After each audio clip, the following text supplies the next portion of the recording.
The cabin lights flickered like dying fireflies as we began our descent into New York's JFK Airport. 10 hours. That was the time I had spent strapped to seat 9A, squeezed between a guy who spent the entire flight arguing with the touchscreen entertainment system and a woman who kicked my shin every time she adjusted her blanket. My body felt like it had been put through a meat grinder, crushed, mangled, and slightly nauseated, but I didn't care. I was almost there. I grabbed my phone, ignoring the 127 unread emails, and instead pulled up the last photo I had of Grayson. It was from 2 weeks ago, a selfie we'd taken in our kitchen in Chicago. He was smiling, looking tired but handsome, in that specific way venture capitalists always look when they're pretending to be normal people. Love you, honey. I whispered to the screen, my finger tracing the curve of his jaw. Wait until you see the surprise. The surprise was me, flying economy from Athens to New York at a moment's notice, because Grayson had casually mentioned over FaceTime that his sister Martha's wedding was going to be a low-key affair and he didn't want me stressing over the long flight. 3 days later, I saw the invitation on his mother's Facebook page, a glossy, professionally photographed save-the-date for a black-tie summer gala at the Sullivan family estate in East Hampton. Low-key, sure. So, I liquidated some of my remaining blue-chip stocks, booked the first flight I could afford, and did something I hadn't done in years. I packed a bag with a plan. I wasn't just Eleanor Sullivan, the stay-at-home wife while her husband played billionaire. I was Eleanor Blake, the corporate litigator who once made a boardroom of senior partners at Sterling and Pierce fall dead silent just by raising an eyebrow. And Eleanor Blake was furious. The plane landed with a jolt that made me grit my teeth. I was out of my seat before the seatbelt sign even turned off, dodging overhead bins and elbowing the slow-moving passengers who treat disembarking like a Sunday stroll. I hit the jet bridge running, my carry-on bouncing against my leg. I needed to reach the Hertz counter, pick up my rental, and drive the 2 hours out to the Hamptons before the reception really kicked off. I had timed it perfectly, except for one thing. By the time I pulled up to the location, a sprawling, column-heavy monstrosity that looked less like a home and more like a Greek temple dedicated to old money, it was already twilight. Strings of fairy lights were draped across the manicured lawn, casting a sickeningly perfect glow over the 100 or so guests mingling in their cocktail attire. I parked the rental, an anonymous Ford Focus that felt like a betrayal compared to my BMW back home, and took a deep breath. I smoothed the travel wrinkles from my Carolina Herrera wrap dress, the one I had bought specifically for this trip, and marched toward the entrance. That was when I saw him. Richard Sullivan, my father-in-law. He was standing there holding a crystal glass of what was probably a 40-year-old Macallan, looking like he'd stepped straight out of a 1995 Brooks Brothers catalog. His silver hair was perfectly coiffed, his navy blazer sported those leather elbow patches that screamed pretension, and his eyes, the same cold gray as a winter sky, were locked dead on me. My heart skipped a beat. For a second, I thought maybe he was expecting me. Maybe Grayson had told him I was coming. I flashed a smile, pushing up my sunglasses. "Richard," I called out, my voice raspy from the flight. "Surprise!" He didn't move. He didn't smile. He just stood there, taking a slow sip of his scotch as I approached. When I was close enough to see the individual pores on his nose, he finally spoke. "Eleanor." Just my name, dry, without inflection, as if he'd just spotted a stain on the rug. "Hi," I said, my smile faltering. "I know it's a bit last minute, but I got here as fast as I could. Is Grayson inside?" Richard lowered his glass, his gaze sweeping over me with the precision of a butcher inspecting meat. His eyes lingered on the wrinkles of my dress, the faint dark circles under my eyes, the sensible low heels I had worn to sprint through the airport. "Here's the thing," he said, his voice low and clipping with that distinct East Coast elite accent. "The invitation was specific. Immediate family only. And while you technically hold a title in this family, you were not on the list." I blinked. The world seemed to tilt on its axis for a second. "What?" "You heard me." He shifted his weight, effectively blocking the path to the door. "This is a private event for the Sullivan family. Not for freeloaders who couldn't even be bothered to book a decent flight." The words hit me like a physical blow. Freeloader. I looked past him, into the glowing warmth of the house. I could hear laughter, the clinking of glasses, the low murmur of a string quartet. I saw Martha, Grayson's younger sister, fluttering around in a cloud of white tulle. And there by the bar was Grayson, my husband. He was talking to someone, his head thrown back in a laugh I knew intimately. Standing right beside him was a woman in a red dress, her hand resting intimately on his forearm. She was young, too young, and she was wearing a diamond tennis bracelet that looked suspiciously like the one I had found in Grayson's glove box last month, the one he claimed was a gift for a client. "Richard, please," I said, my voice cracking. I tried to step around him, but he mirrored my movement, his shoulder bumping mine. "Let me pass. Grayson is waiting for me." "Is he really?" Richard arched an eyebrow. "Because I just spoke to him 10 minutes ago, and he failed to mention his wife was going to crash the party. Frankly, Eleanor, you should have called. It's incredibly embarrassing for you to show up unannounced like this. It makes the family look bad." "Family?" The word tasted like ashes in my mouth. I had spent 12 years trying to be part of this family. 12 years biting my tongue at country club dinners, ignoring their casual classism, pretending their passive-aggressive comments about my working-class Chicago roots were just jokes. And this was my reward: humiliation. I fumbled for my phone, my hands suddenly slick with sweat. I dialed Grayson's number. It rang once, twice, and went straight to voicemail. Of course. I tried again. Same result. "He's busy," Richard said, a smug smile playing on his lips. "Why don't you head back to the city? I'm sure there's a motel that will take you at this hour." I stared at him at the man who had walked me down the aisle 12 years ago and patted my shoulder, telling me I was lucky to have snagged his son. I wanted to scream. I wanted to slap that condescending smirk right off his Botox-smooth face. But I didn't. I was Eleanor Blake, and Eleanor Blake didn't make scenes. She built cases. So I took a step back, then another. My vision blurred, but I refused to let the tears fall. Not here. Not in front of him. "You're making a mistake," I managed to say, my voice barely a whisper. Richard just shrugged, already turning his attention back to the party. "Have a safe flight back home, Eleanor." I stood there in the gravel driveway for what felt like an eternity, watching the silhouettes of the happy couple through the window. Grayson was spinning the girl in the red dress. She threw her head back, laughing, and he leaned in to kiss her neck. My stomach violently churned. I spun on my heels and marched back to the rental car. The engine roared to life, sounding entirely too loud on the quiet, tree-lined Hampton Street. As I pulled away from the curb, I looked in the rearview mirror. Richard was still there, his glass raised in a mocking toast. I drove for miles, aimlessly, the GPS leading me nowhere. My hands were shaking so badly I could barely keep the steering wheel straight. I finally pulled over at a rest stop on the Long Island Expressway, the humid night air doing nothing to clear the lump in my throat. I unlocked my phone. I finally had a signal. Dozens of notifications flooded in. One was a text from Grayson, sent 2 hours ago. "Hey, just landed. Running late. Don't wait up." Another was an Instagram notification. Martha had posted a story. It was a boomerang of Grayson, smiling like an idiot, holding a flute of champagne. The caption read, "Best brother ever." "Thanks for saving the day, Gray." And there, in the corner of the screen, was the girl in the red dress. Her bracelet sparkled under the camera flash. I stared at the screen until the image burned into my retinas. Then I took a deep, shaky breath and typed a reply to Grayson's text. "We need to talk. Now." I hit send. The message failed. Not because of bad reception, but because he had blocked me. A harsh, dry sound escaped my throat. A laugh, a sob, I wasn't sure. I looked at the clock on the dashboard. 8 p.m.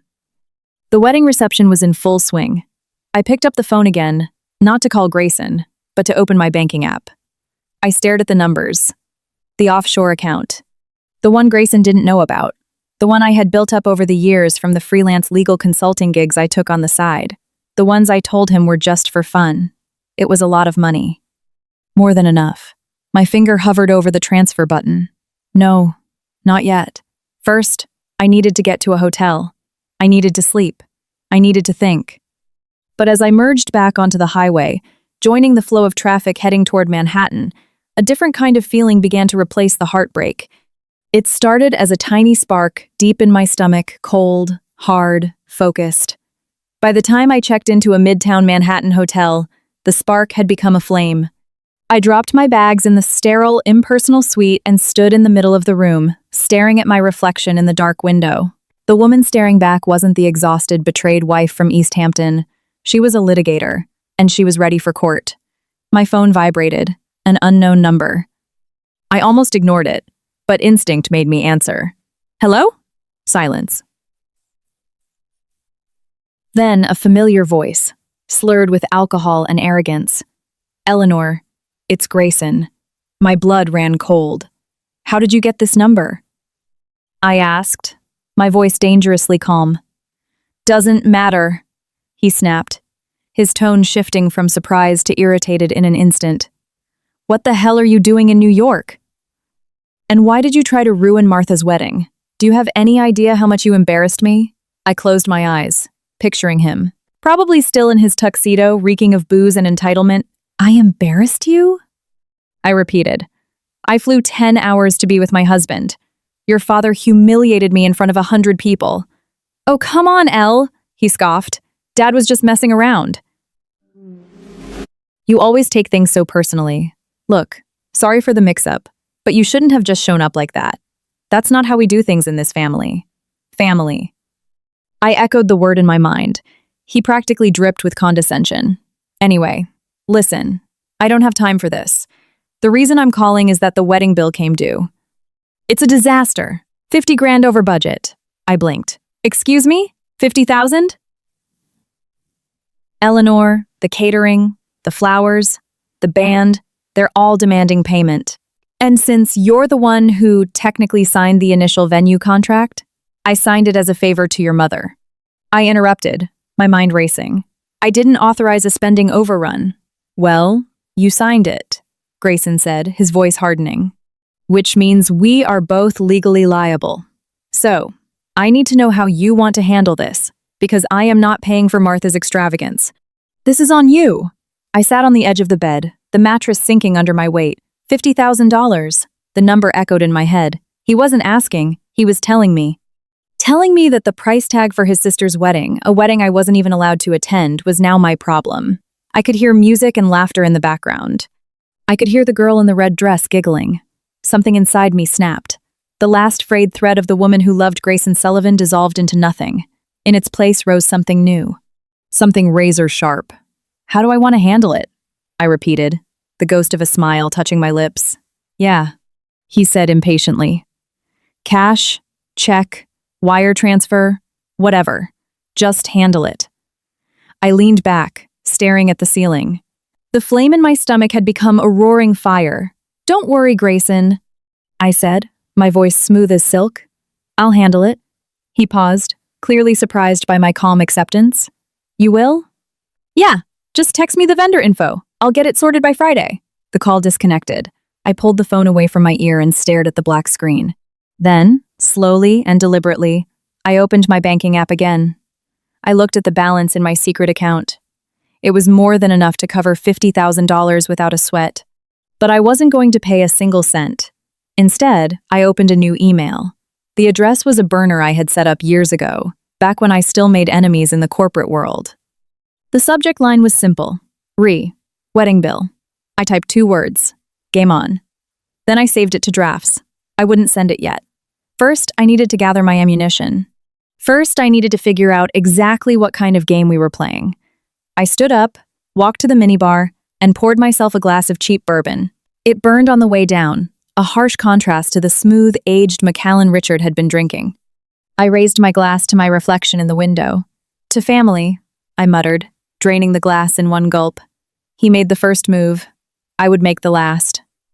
And when the dust settled, Grayson Sullivan and his precious family would wish they had never heard the name Eleanor Blake. I grabbed my phone and dialed a number I hadn't used in 5 years. It rang twice before a raspy, familiar voice answered. Sterling and Pierce. Ray Sterling speaking. Ray, I said, my voice steady and clear. It's Eleanor. I need a favor. The silence in my hotel suite was broken only by the rhythmic ticking of the cheap alarm clock on the nightstand. It was 2:17 a.m. I hadn't slept. Instead, I had spent the last 5 hours doing what I do best. Research. My laptop screen was a grid of open tabs. Bank records, property deeds, corporate filings for Sullivan Holdings LLC, and a particularly interesting dossier on a certain event planner named Bridget Sampson. Ray Sterling's voice still echoed in my head. Eleanor, you dropped off the map once. I didn't think you'd do it again. He hadn't sounded angry, just curious. Concerned, like a professor whose star pupil suddenly drops out to become a yoga instructor. When I told him I needed access to public records, specifically anything related to the Sullivan family and their recent financial transactions, he didn't ask questions. He just gave me a secure link and a password. Be careful what you dig up, he had warned. Some people don't like their skeletons dragged into the light. I fully intended to drag them all out.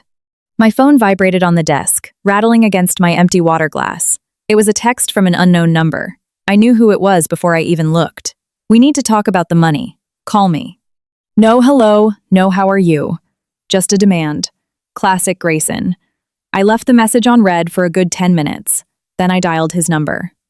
He picked up on the first ring, sounding breathless, like he was pacing. Finally, he snapped. Do you have any idea what time it is here? It's just past 2:30, I said, my voice cold and professional. I was sitting at a desk, not lounging in bed, and I made sure my posture reflected it. In London, where I just flew in from. It's midday. I haven't slept, Grayson. Unlike you, who was probably passed out drunk at your sister's wedding after making me feel like a criminal for showing up. A pause. I could practically hear the gears grinding in his head, trying to recalibrate. He shifted tactics. Okay, look, I'm sorry about my dad. He can be difficult, but that's beside the point. The point is, we have a massive problem. Martha's wedding cost a fortune.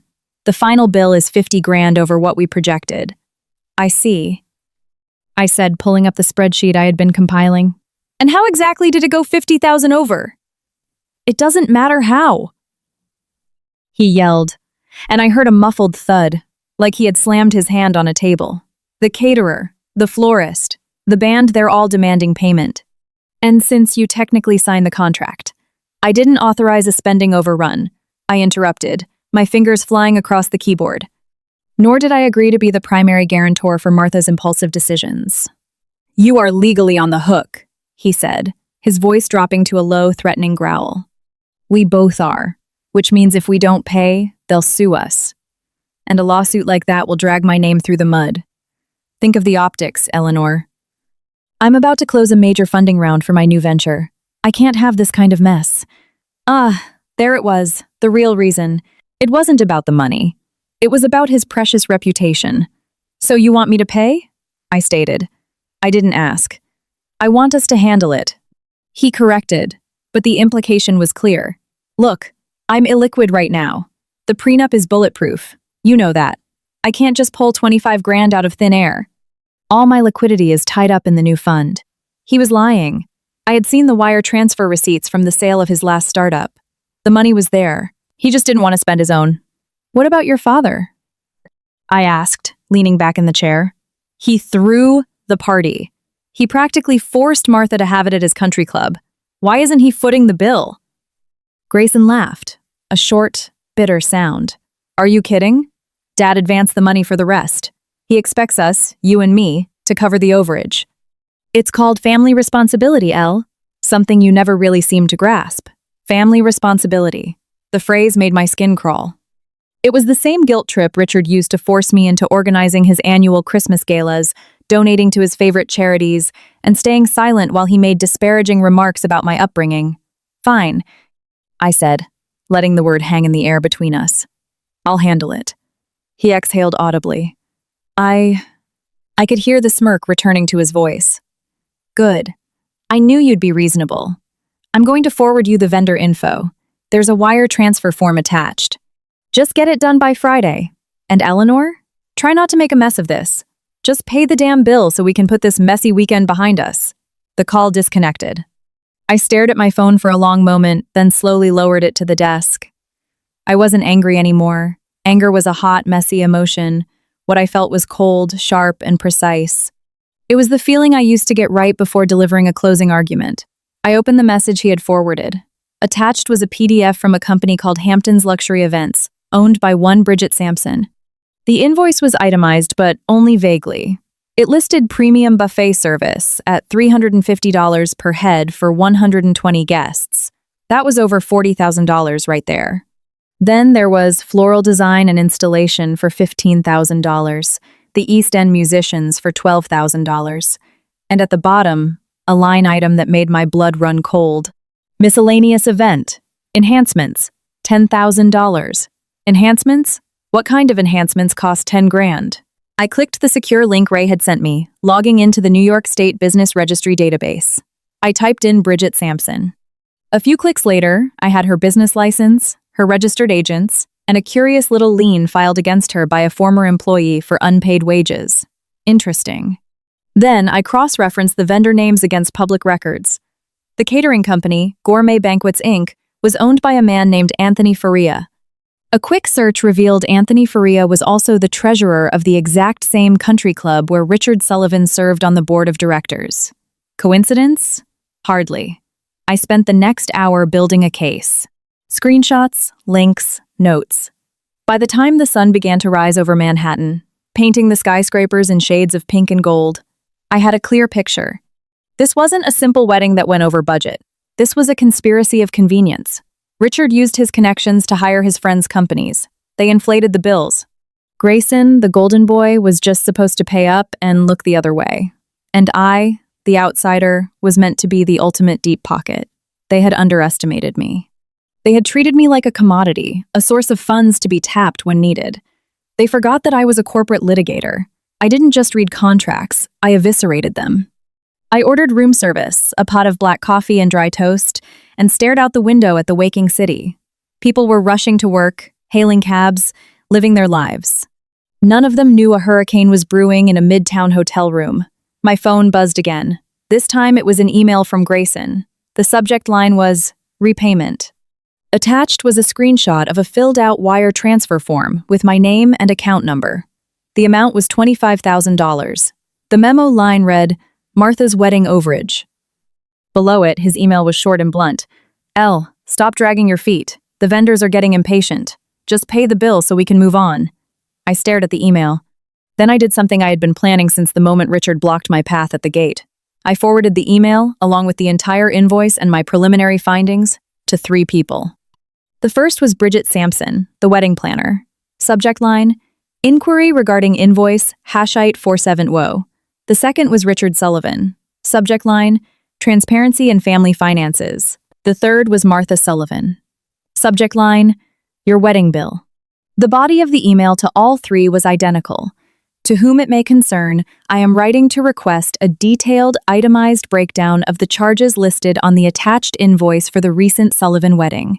Specifically, I am interested in clarifying the $10,000 charge for miscellaneous event enhancements and the $6,000 charge for the surprise fireworks display, which, according to multiple witness accounts, including my own from the road, did not occur.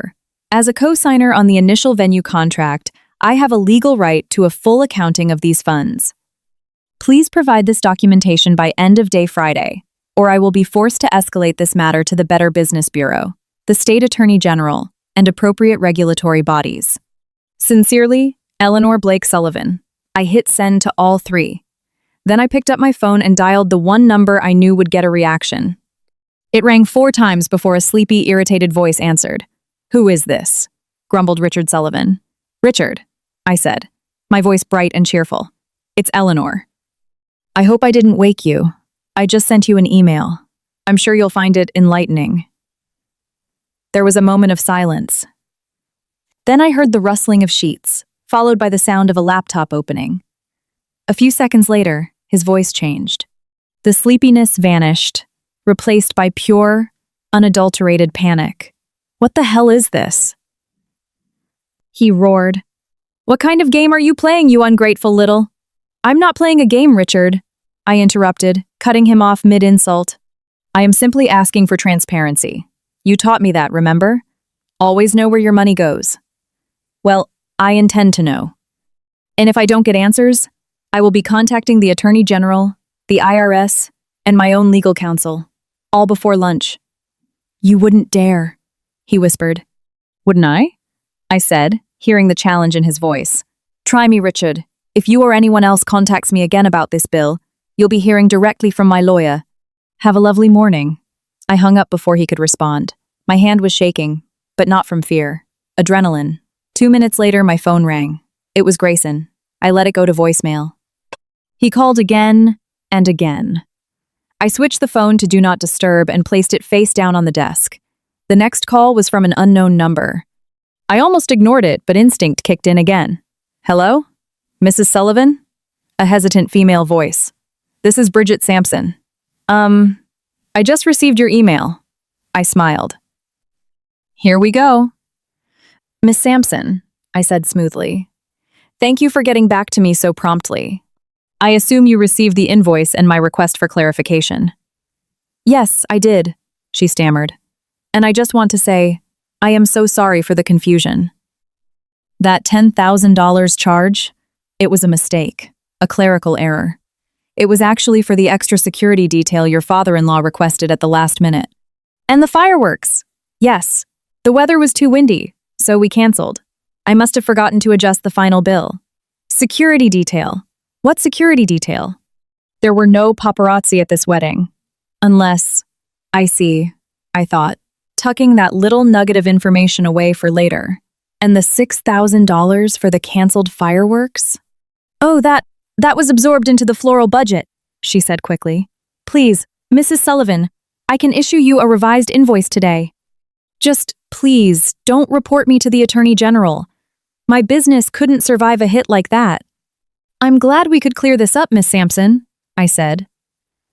Send me the corrected invoice, and if I see any more clerical errors, I won't be so understanding. I hung up, a slow burn of satisfaction spreading through my chest. 1 down.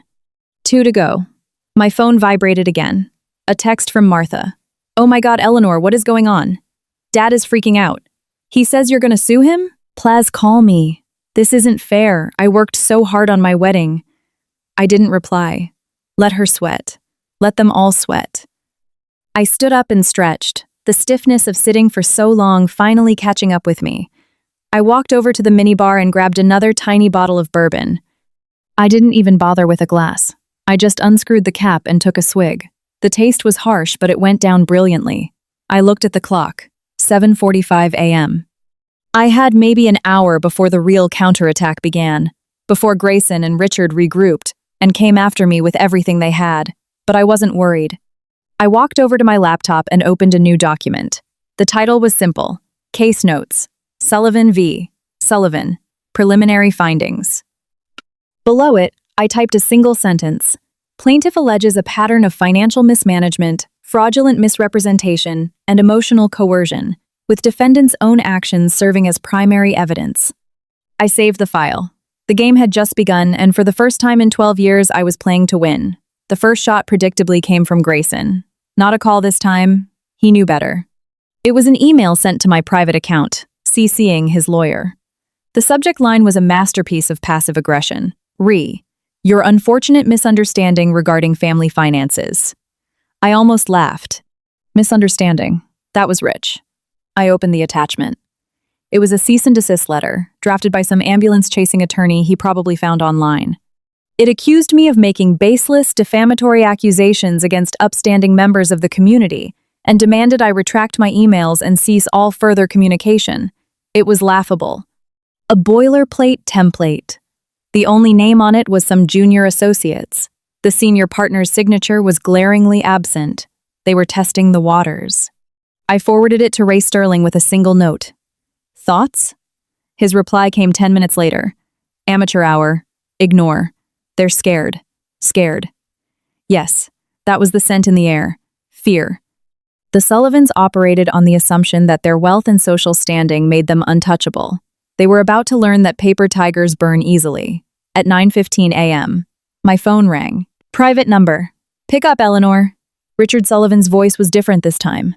The arrogance was gone, replaced by a tight, pleading tone. We need to talk calmly, like adults. I'm listening, I said, swiveling my chair to face the window. The city was fully awake now, a hive of activity. I felt a strange sense of peace watching it. The email, he started, his voice strained, was poorly handled. Bridget is a fool. She should have itemized everything from the start. But this threat to go to the authorities? That's a step too far, Eleanor. It reflects poorly on all of us. All of you? I echoed. Or just you, Richard? He sighed, a long, theatrical sound. Look, I admit there might have been some creative accounting to maximize the tax benefits for the family trust. But you have to understand, that's how business is done. It's fraud, I corrected. And you dragged me into it by putting my name on that contract. You signed it of your own free will, he shot back, his temper flaring. As a favor to your mother-in-law, a favor you're now trying to weaponize against me. I paused, letting the silence stretch. Here is what's going to happen, Richard. You're going to call off your dogs, the wedding planner, the caterer, all of them.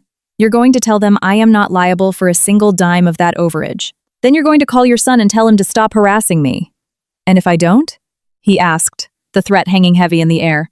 If you don't, I said, my voice dropping to a whisper, I will walk into the IRS field office in Lower Manhattan on Monday morning with a binder full of invoices, bank statements, and a sworn affidavit explaining exactly how Richard Sullivan used his daughter's wedding as a personal tax deduction.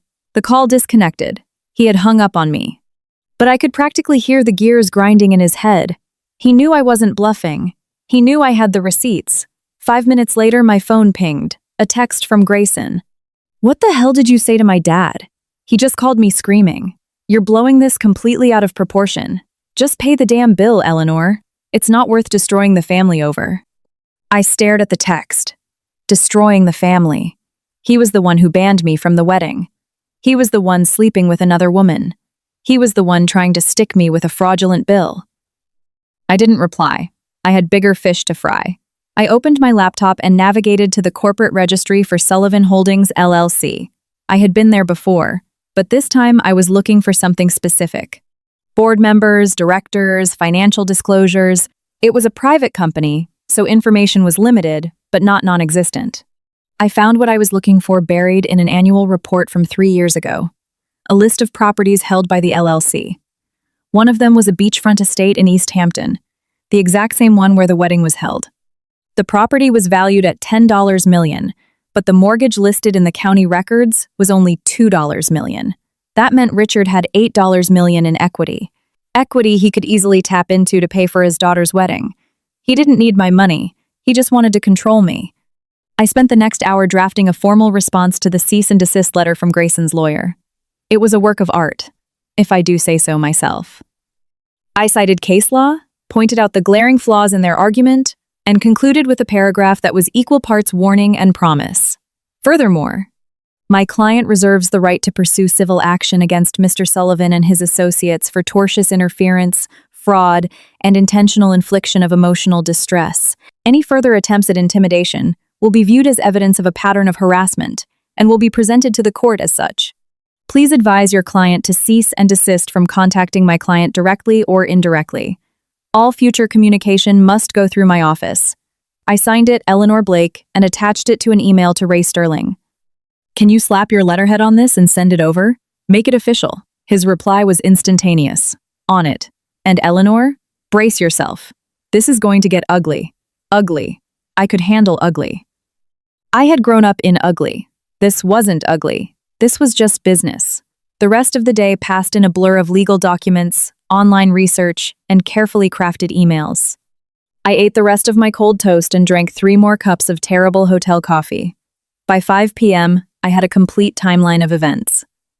I knew who ordered what, who paid whom, and exactly where the paper trail went cold.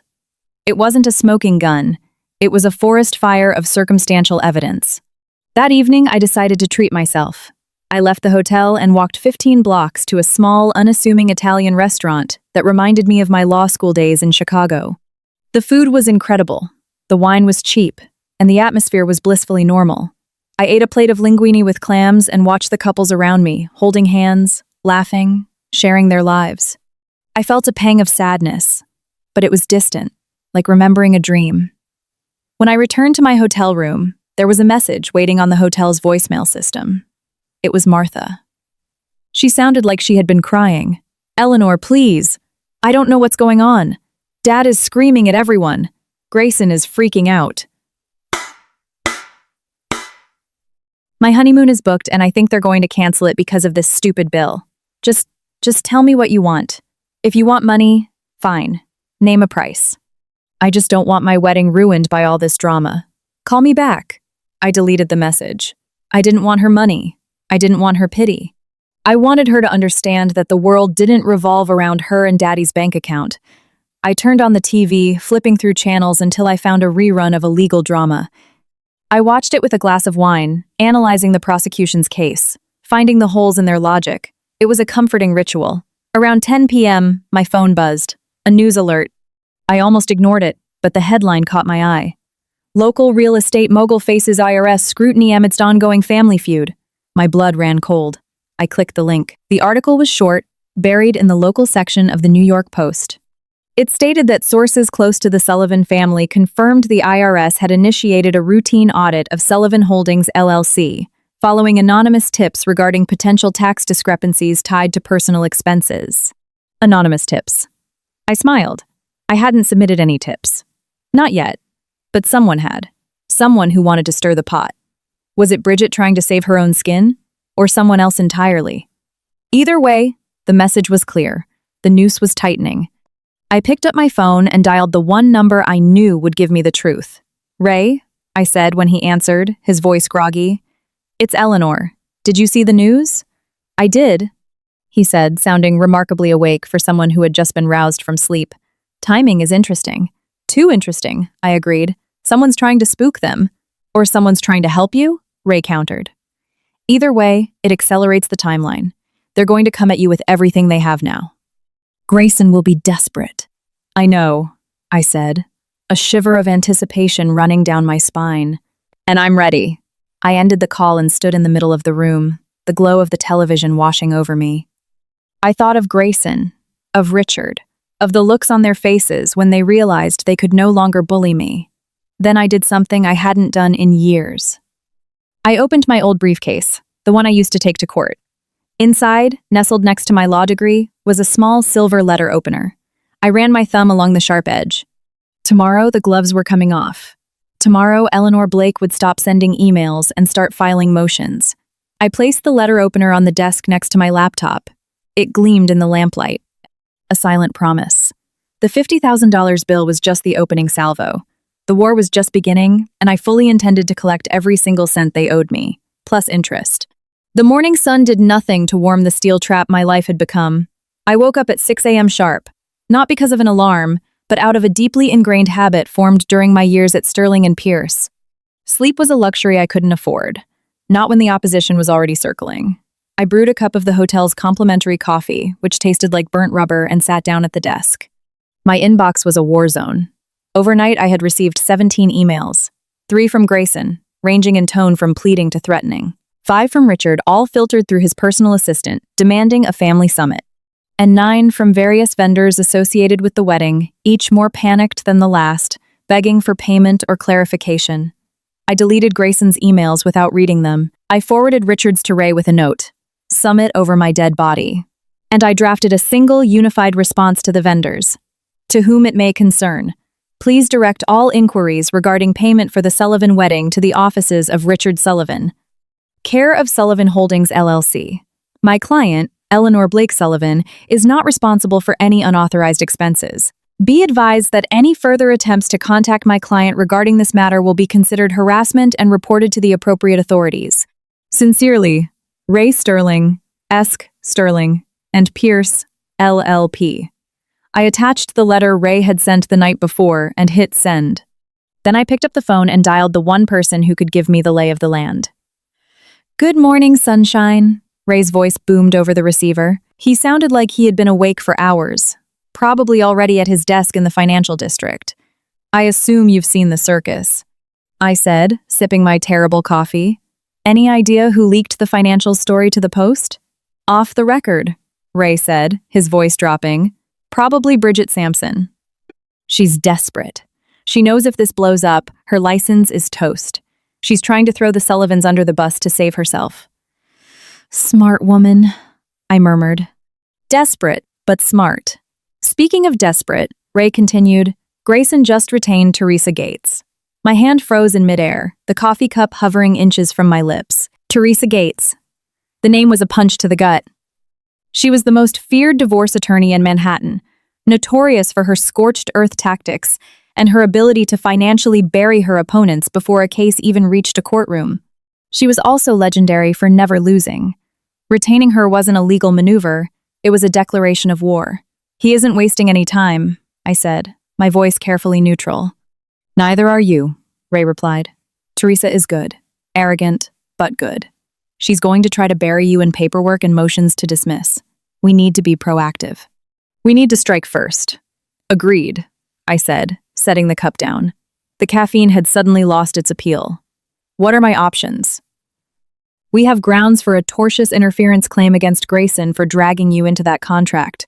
We also have a strong case for fraudulent misrepresentation against Richard and the wedding planner. But the main event, the thing that's really going to get their attention, is the prenup." I leaned back in my chair, the leather squeaking. "The prenup is bulletproof." "You said so yourself." "It is," Ray confirmed. "If we play by the rules, but every contract has a poison pill, a clause that can void it. In your case, it's Section 7B, subsection 4. I pulled up a scanned copy of the prenup on my screen. I hadn't read it in years. My eyes skimmed the dense legalese until I found it. In the event of documented proof of infidelity by either party, coupled with financial mismanagement or deceit intended to deprive the other party of marital assets, the terms of this agreement shall be rendered null and void. Infidelity, financial mismanagement. I had both. The bracelet, the hidden accounts, the fake wedding invoice. It's a high bar," I said, thinking out loud. "We'd need irrefutable proof." "We have the proof," Ray said.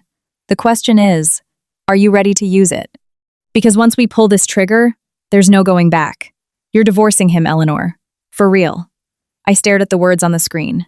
Null and void. The prenup was my prison. And now I had the key. "I've been divorced from him since the moment he let his father block my path at that gate," I said, my voice icy and unwavering. "File the papers, Ray. Today." The line went silent for a moment. Then I heard the sound of a pen clicking. "Consider it done. I'll have the initial petition ready by noon. But Eleanor? Get a good security system. Maybe a bodyguard. Teresa Gates plays dirty. And Grayson Sullivan. He's about to lose everything. Desperate men do stupid things." I hung up the phone, a strange sense of calm washing over me. The adrenaline was gone, replaced by a steely determination. I was no longer fighting for a marriage. I was fighting for my future. I spent the next 2 hours preparing. I gathered all the evidence I had.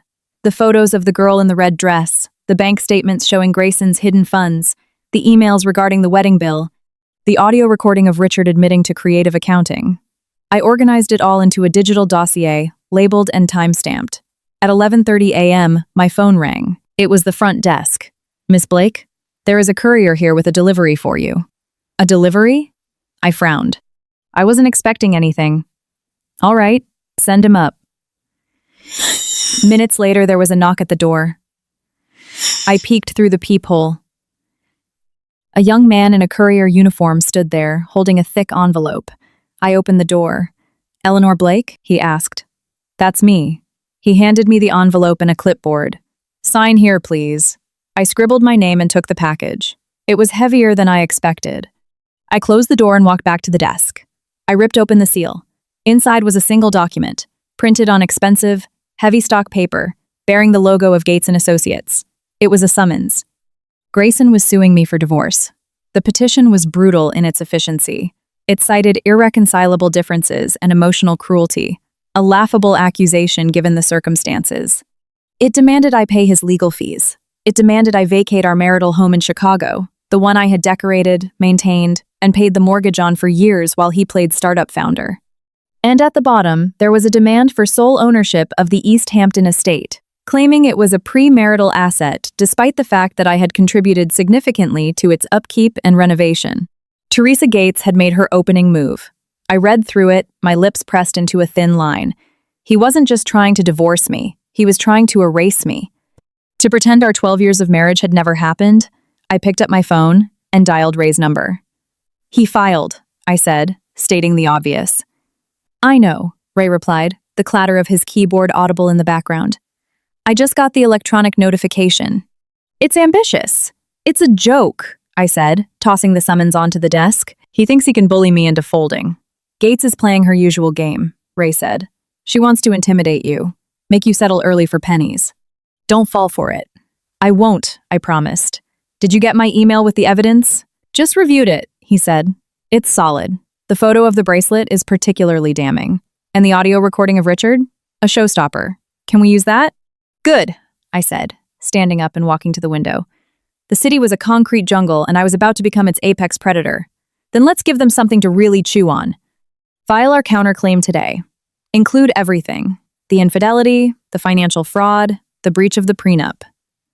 And Ray? Make sure Teresa Gates gets a copy before the end of the day. I ended the call and stared at my reflection in the dark window. The woman staring back was not the same one who had arrived in New York 2 days ago. She was sharper, harder, ready. My phone vibrated. A text from an unknown number. I opened it. It was a photo, a close-up of Grayson's hand holding the hand of a woman in a red dress. The caption read, "He's much happier now. You should just go back to Chicago." I stared at the photo, then zoomed in. There, on the woman's wrist, was the diamond tennis bracelet, and on Grayson's finger, a glimpse of a new tattoo. A small, intricate design I didn't recognize. My blood ran cold. This wasn't just a fling. This was serious. This was Iris, and she was sending this to me from his phone.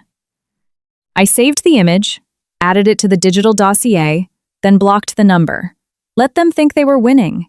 Let them think they could bully me with cheap photos and nasty texts. Because when my counterclaim hit Teresa Gates's desk, the look on Grayson's face was going to be priceless. I picked up the letter opener from my desk and ran my thumb along its edge one last time. Then I slipped it carefully into my bag. It was time to go to war. The rest of the day was a blur of legal formalities and strategic posturing. Ray's team at Sterling and Pierce worked with the terrifying silent efficiency of a surgical strike team. At 3 p.m., I received a secure link to the draft of our counterclaim. I read it, my eyes widening at its sheer scale. Ray hadn't just counterattacked, he had aimed straight for the solar plexus. The document was a masterpiece of legal aggression. It systematically dismantled Grayson's claims of emotional cruelty, presenting a mountain of evidence that painted him as the architect of his own misery. It quoted the prenup's poison pill verbatim, attaching the photo of Iris's bracelet and the audio recording of Richard discussing tax fraud. But the true coup de grace was buried on page 27.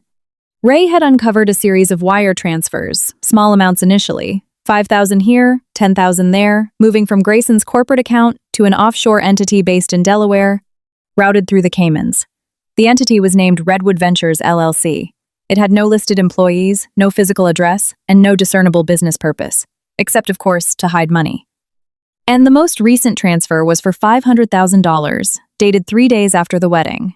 A clear attempt to move assets out of the marital estate before divorce proceedings could freeze them. It was a classic move, and it was going to cost him dearly. I called Ray immediately. "Redwood Ventures," I said, my voice tight with a mix of fury and dark satisfaction. "Are you sure it's his?" "Absolutely sure," Ray said, the sound of papers shuffling in the background. We got lucky. He used his personal Gmail account to set up the initial wire instructions, and it was tied to his old laptop, which we managed to subpoena records for. He thought he was being clever using a personal device for business. He was just being stupid. Stupid and greedy, I murmured. This was no longer just a divorce. These were grounds for criminal charges. Wire fraud, tax evasion, the list was growing. "We're going to freeze those assets," Ray assured me. "The judge will sign the order this afternoon, and once we present this to Gates, she'll have no choice but to advise her client to settle." I hoped he was right. But I also knew Teresa Gates. She didn't advise clients to settle. She fought to the bitter end, no matter how untenable the position. Sure enough, at 4:55 p.m., my phone rang. A number I didn't recognize, but I knew who it was before I picked up. "Eleanor Blake?" I said, my voice crisp and professional. "Miss Blake, this is Teresa Gates." Her voice was exactly as I had imagined, smooth, polished, and entirely devoid of warmth. It was the voice of a woman who charged $1,500 an hour and expected you to thank her for it. "Miss Gates, to what do I owe the pleasure? I just finished reviewing your... let's call it a creative counterclaim," she said, a hint of amusement in her tone. I must say, it's rare to see such a spectacular collection of half-truths and innuendos strung together so artfully. They aren't innuendos, miss. Gates? I replied, keeping my voice steady. They're evidence. Sworn affidavits, forensic accounting, and a clear pattern of financial misconduct. Your client is facing criminal charges, not just a divorce settlement. She laughed, a short, brittle sound. My client is a pillar of the community, Miss Blake. A successful entrepreneur. These are the desperate allegations of a woman who abandoned her career to play trophy wife. Do you really think a judge is going to believe a man like Grayson Sullivan needs to hide $500,000 from his spouse? $500,000! I echoed, letting the lie hang in the air. Is that all you think it is? Because our forensic accountant found closer to $2.5 million, Miss Gates, and the transfers span 4 years. I could almost hear the gears grinding in her head as she recalculated her strategy. $2.5 million is a significant allegation, she finally said, her tone cooling slightly. If you have proof. I do, I interrupted. And it will be presented in discovery, along with the evidence of his affair, which I'm sure you'll agree voids the prenup. So let's stop the posturing, Miss Gates. You know as well as I do that your client is in a hole and he's still digging. She was silent for a long moment. Then she spoke, her voice low and dangerous. You are making a very big mistake, Eleanor. You think you can take on the Sullivan family? You think you can destroy Grayson and walk away with a fortune? You are going to find out exactly how powerful we are. I suggest you reconsider your position before you force my hand. I'm not forcing your hand, Miss Gates, I said, a cold smile touching my lips. Your client did that himself the moment he decided to betray his wife and steal from his family. Have a good evening. I hung up the phone, my heart pounding. That was it. The gauntlet had been thrown. Teresa Gates had just moved from legal maneuvering to outright threats, which meant I was winning. I spent the rest of the evening in my hotel room, a prisoner of my own making. I ordered room service, a rare steak and a baked potato, and ate it at my desk while I worked. I was building my case, organizing every piece of evidence, creating timelines, and drafting witness lists. I was preparing for a trial, not just a settlement conference, because I knew, deep in my soul, that this was going to court. Around 9 p.m., I decided to take a break. I needed to clear my head. I put on my workout gear and headed down to the hotel gym. It was a blissfully quiet sanctuary of squeaking machines and stale air. I got on the treadmill and set it to a punishing incline, pushing my body until my lungs burned and my legs screamed. It was the only way I knew how to silence the noise in my head. I was on mile 4 when the gym door opened. I looked in the mirror, and my stride faltered for a fraction of a second before I forced myself to keep going. It was Iris. She was dressed in impossibly tight leggings and a sports bra that probably cost more than my monthly rent in Chicago. She was holding a water bottle and staring at me with a mix of defiance and, was that pity? She walked over to the elliptical machine next to mine, the one that always squeaked. Hello, Eleanor, she said, her voice breathless and falsely friendly. What a coincidence running into you here. I didn't slow down. Iris, I didn't realize you were part of the starving artist demographic now. Or did Grayson buy you a day pass? Her smile tightened. I could say the same about you. I thought you were a top-tier lawyer. Shouldn't you be, I don't know, working instead of playing on a treadmill? I am working, I said, meeting her gaze in the mirror. I'm building a case against your boyfriend. It's time-consuming. She rolled her eyes, but I saw the flicker of uncertainty in her reflection. Are you really going to do this? Are you going to drag this out and make everyone miserable? Everyone, I echoed. Or just you and Grayson? She sighed, a dramatic put-upon sound. Look, I get it. You're hurt. But you need to accept that Grayson has moved on. He's with me now, and we're serious. Serious enough for a matching tattoo? I asked, my voice dripping with ice. The one on his ribs? The one that says I plus G? Her face went white. She hadn't known about that. Or maybe she thought it was just a coincidence. Either way, the lie was exposed. What do you want, Eleanor? She snapped, her friendly mask finally slipping. Money? Is that it? You want to bleed him dry and then crawl back to Chicago with your tail between your legs? I want justice, I said, slowing the treadmill to a walk and finally turning to face her. And I want what's mine. And for your information, Iris, Next time you decide to text your rival a photo of your boyfriend's hand, you might want to make sure your own wrist isn't in the shot. That bracelet is a little recognizable. I nodded toward the diamond tennis bracelet sparkling on her wrist, the exact same one I had found in Grayson's car. Her hand flew to her wrist, her eyes wide with horror. I grabbed my towel and water bottle.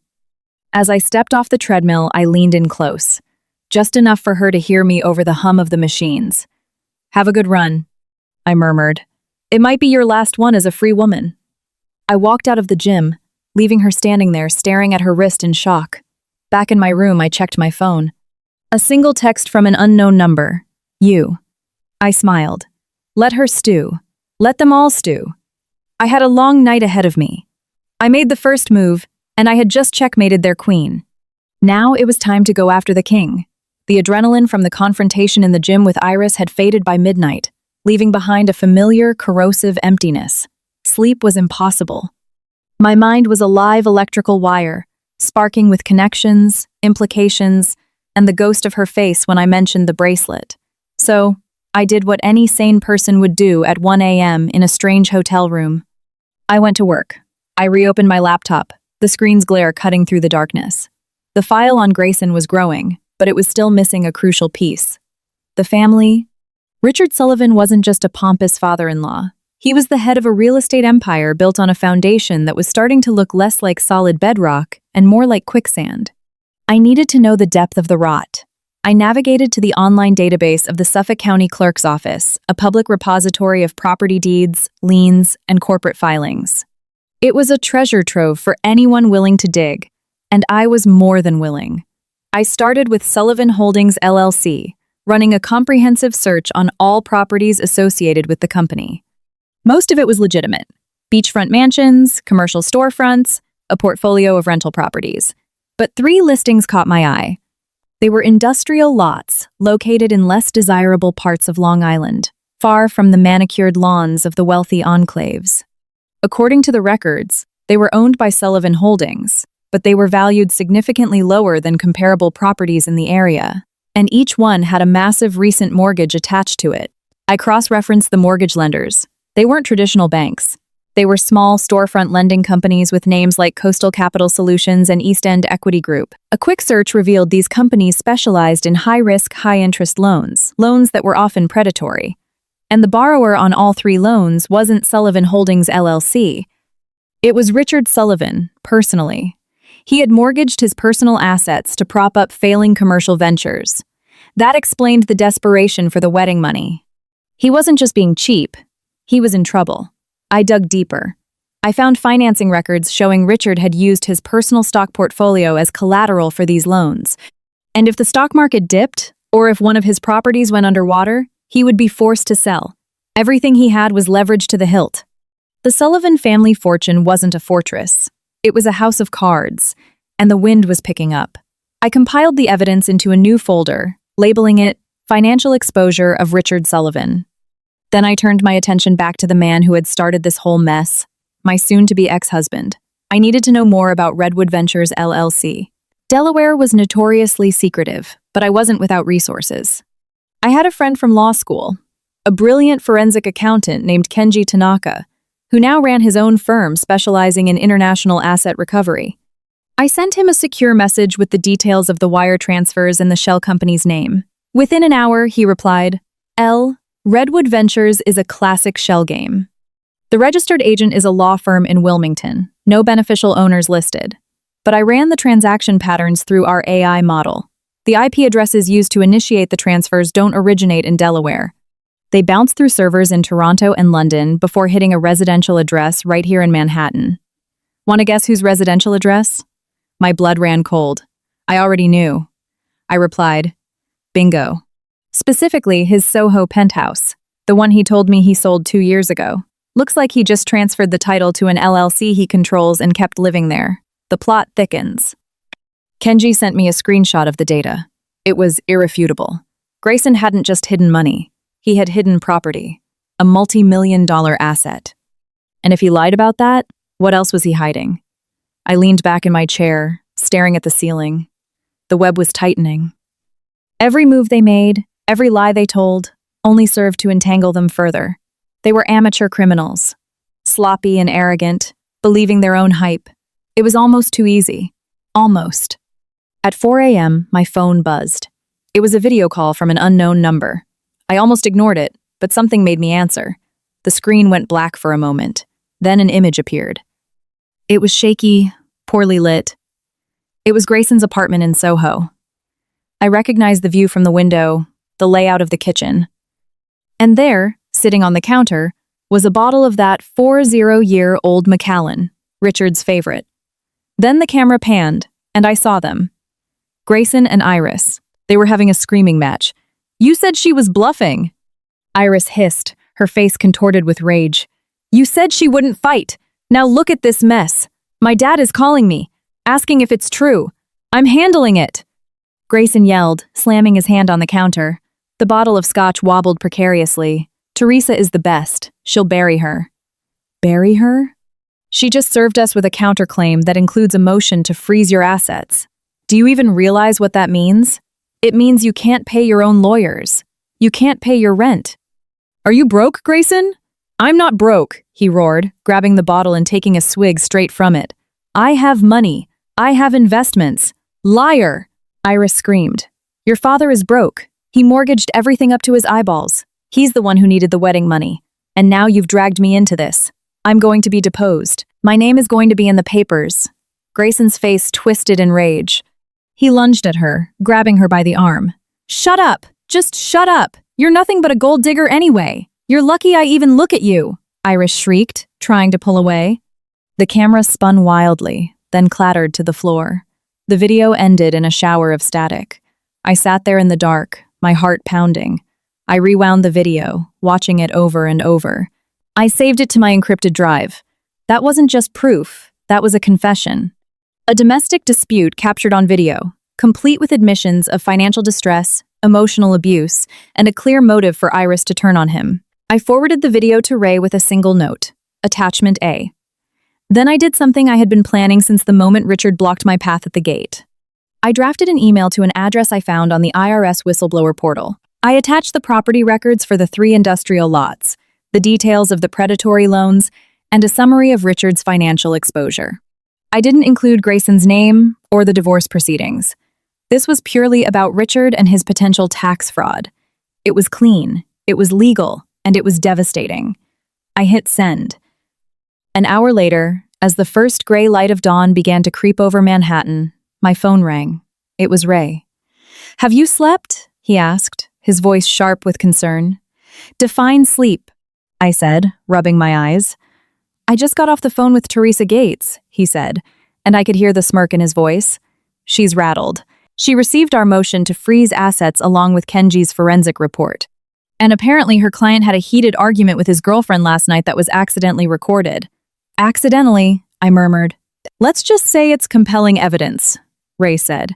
"Gates is advising her client to settle. She says the case is unwinnable." My heart leaped. "So we've got them." "Not exactly," Ray cautioned. "Grayson refuses to settle. He insists on taking the case to trial, convinced he can still bully you. He's being difficult." Of course he was. He was cornered, and cornered animals were the most dangerous. "Keep pushing for a settlement," I said, my voice hardening. "But prepare for trial, because if he wants a fight, I'm going to give him one he'll never forget." I ended the call and stood up, stretching the ache in my back. I walked to the window, staring down at the waking city. Somewhere out there, Grayson was probably nursing a hangover and a bruised ego. Richard was probably staring at his mounting debts. And Iris. Iris was probably looking for an exit strategy. Let them squirm. Let them conspire and lie to each other. Because I had the one thing they couldn't buy or bully, the truth. And in a few hours, the entire Sullivan family was going to learn a very painful lesson about what happens when you underestimate a woman who has nothing left to lose. I picked up my phone and dialed the one person who could deliver the final blow. "Kenji," I said when he answered. "I need you to do one more thing for me. I need you to find every piece of real estate Richard Sullivan owns, every loan he's taken out, and every tax loophole he's ever exploited. And I need it yesterday." "Consider it done," Kenji said, his voice grim. "This is going to ruin him." "I know," I said, a cold smile touching my lips. "That's the point. I hung up the phone and stared at my reflection in the dark window. The woman staring back wasn't the same one who had arrived in New York 2 days ago. She was a weapon, a scalpel, and the Sullivan family was about to go under the knife. I made the first move. They would make the last, and it would be checkmate. At 9 a.m., the city was a symphony of chaos. Car horns, sirens, the distant wail of a fire truck. I had showered, dressed in a sleek charcoal gray pantsuit I had rush delivered from Saks Fifth Avenue, and was sitting at my makeshift command center waiting for the fallout. The suit was a statement. It said, litigator, not idle wife. It said, power. My phone buzzed. A text from Ray. Gates just called. Wants to meet today, 2 p.m. Her office. I stared at the text. This was it. The first real negotiation. I typed back a single word. Accepted. Then I called Kenji. He picked up on the first ring, sounding like he had pulled an all-nighter. Knowing Kenji, he probably had. Tell me you have good news, I said. I have interesting news, he replied, the clatter of his keyboard in the background. I finished the deep dive on Richard Sullivan's finances. It's worse than we thought. He has nearly $20 million in personal debt, all tied up with those shady private lenders. And the interest rates, Eleanor? Predatory. Some are hitting 18%. He's bleeding cash. Can he declare bankruptcy? I asked, already knowing the answer. Not without losing everything, Kenji said. His personal guarantee on the Sullivan Holdings loans means if the LLC defaults, they can go after his personal assets, his houses, his cars, his art collection, and there's a clause in his partnership agreement that penalizes him severely for personal bankruptcy. It's a designed trap. A trap. Of course it was. Richard Sullivan hadn't just built an empire. He had built a cage for himself. Send me the full report, I said. And Kenji? Find out who those lenders are. The real people behind the LLCs. I have a feeling they aren't who they seem to be. I hung up and immediately called Ray. He was already in his office, a war room of legal pads and case files. Kenji just confirmed, I said without preamble. Richard is buried. 20 million in personal debt. Leverage to the hilt. Ray let out a low whistle. That explains the wedding bill. He was trying to hide a line item to keep his creditors from calling in his debts. If they knew he was dropping tens of thousands on a party, they'd view him as unstable. Which is why he needs this to go away quietly, I mused. He needs Grayson to pay the bill to cover his tracks. And when Grayson couldn't, they came after me. This changes things, Ray said, his voice thoughtful. If Richard is facing financial collapse, he's more likely to cave. He'll pressure Grayson to settle to avoid a public spectacle that could trigger a default on his loans. Exactly, I said. So we use it. In the meeting with Gates, we don't just threaten Grayson, we threaten the entire Sullivan empire. We make it clear that if this goes to trial, Richard's financial house of cards collapses. Sounds like a plan, Ray said. I'll be there at 1:30. We walk in together. I spent the next few hours prepping my opening arguments. I wasn't just going to sit there and listen to Gates' posture. I was going to dictate the terms of the conversation. I printed out copies of the key documents, the wire transfer receipts, the photo of the bracelet, the transcript of the video call, and most importantly, a summary of Kenji's financial report on Richard. I organized them into a sleek black leather binder, a gift from Grayson on our 10th anniversary, now repurposed as a tool of his ruin.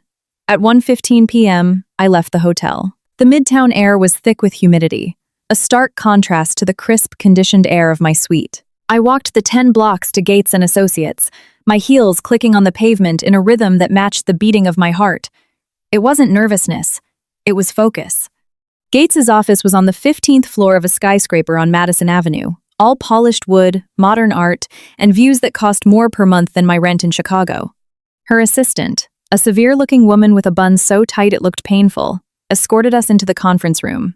Teresa Gates was already there, sitting at the head of a long mahogany table. She was a formidable presence, tall and angular, with a sharp gray bob and a suit that probably cost more than my car. She didn't stand to greet us, just inclined her head slightly, her eyes assessing me with the cold calculation of a surgeon. Mr. Sterling, Miss Blake, she said, her voice as smooth as ever. Please, sit.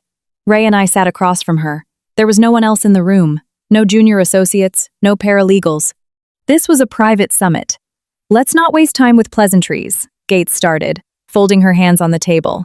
My client is willing to offer a settlement. He will agree to a division of assets as outlined in the prenuptial agreement, with a modest increase in alimony. In exchange, Miss Blake agrees to drop all allegations of infidelity and financial misconduct and signs a mutual non-disparagement agreement. I smiled. It was a practiced, hollow gesture. That's generous, Miss Gates. Truly. But that's not why we're here. Her eyes narrowed. Excuse me? We're not here to negotiate a settlement based on the prenup, I said, opening my binder and sliding the first document across the table.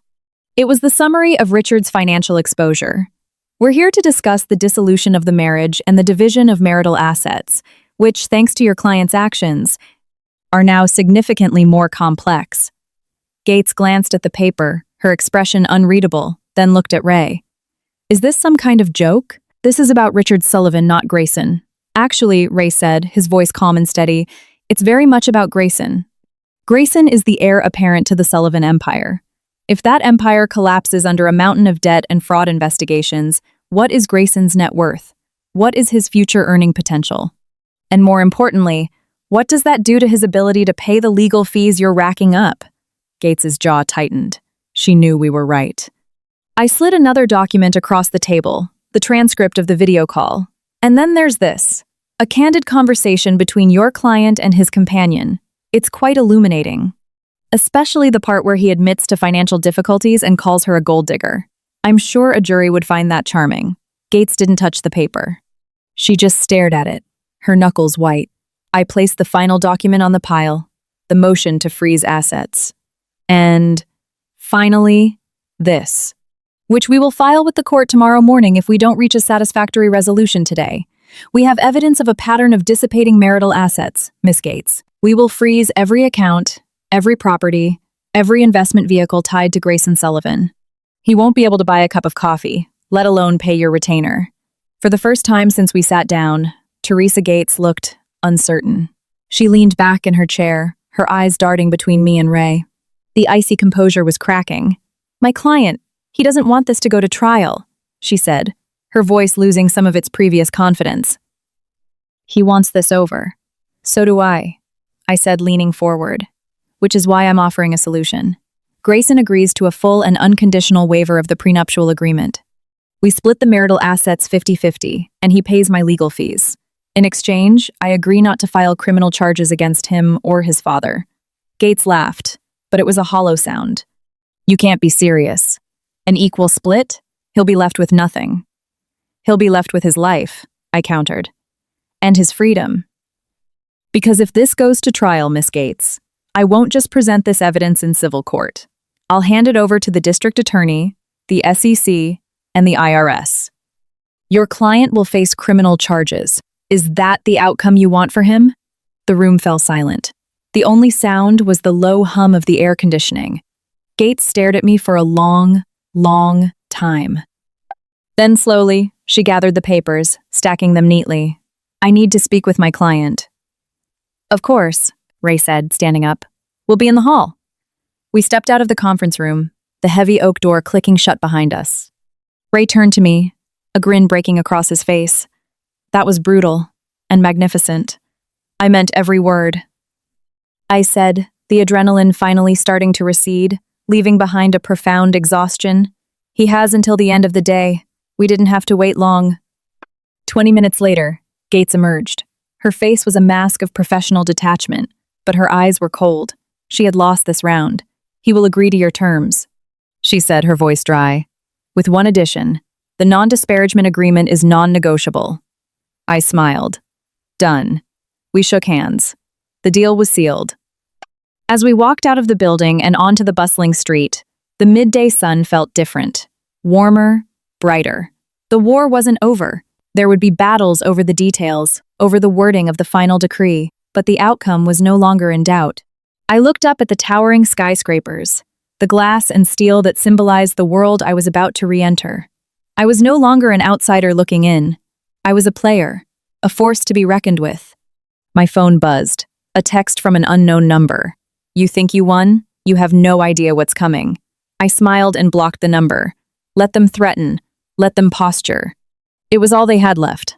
I was walking away with my dignity, my freedom, and my future, and they were left with a pile of debt, a crumbling empire, and a lifetime of regret. I made the first move. They made the last. And it was checkmate. The settlement was sealed, but the war wasn't over. It was just entering a new, more vicious phase. The next few hours were a whirlwind of legal documents, conference calls, and strategic maneuvering. Ray and his team worked non-stop, drafting the settlement agreement with the precision of bomb disposal technicians. One wrong word, one ambiguous clause, and the whole thing could blow up in our faces. I, meanwhile, became a ghost. I stopped answering calls from unknown numbers. I deactivated my social media accounts. I even had the hotel route my room calls straight to voicemail. My only communication was with Ray and Kenji. I was operating in the shadows, a general directing her troops from a secure bunker. The terms of the settlement were brutal for Grayson, exactly as I intended. The prenup was rendered null and void. The marital assets, which now included the Soho penthouse, a significant portion of his startup's profits, and various investment accounts, would be split equally. He was also responsible for covering my legal fees, a sum already climbing into the six figures. And as an exquisite final touch, he had to personally guarantee the $50,000 wedding bill, removing my name from the contract entirely. The only concession I made was the non-disparagement agreement. I wouldn't badmouth him publicly, and he wouldn't badmouth me. It was a small price to pay for the financial devastation I was about to unleash. Besides, the best revenge isn't a loud scream. It's the quiet, satisfied smile you wear when your enemy realizes they've lost. On the morning of the third day, Ray called me with an update. He signed it, he said, the exhaustion evident in his voice. Just a few minutes ago. Teresa Gates is drafting the final paperwork for the judge's signature. A wave of relief washed over me, so potent it made my knees weak. I sank into the nearest chair, my hand pressed hard against my chest. It was over. The legal battle was won. And Richard? I asked. Strangely quiet, Ray said. I think the news about his financial troubles spooked him more than anything. He's backing down. He knows if he pushes, we expose everything.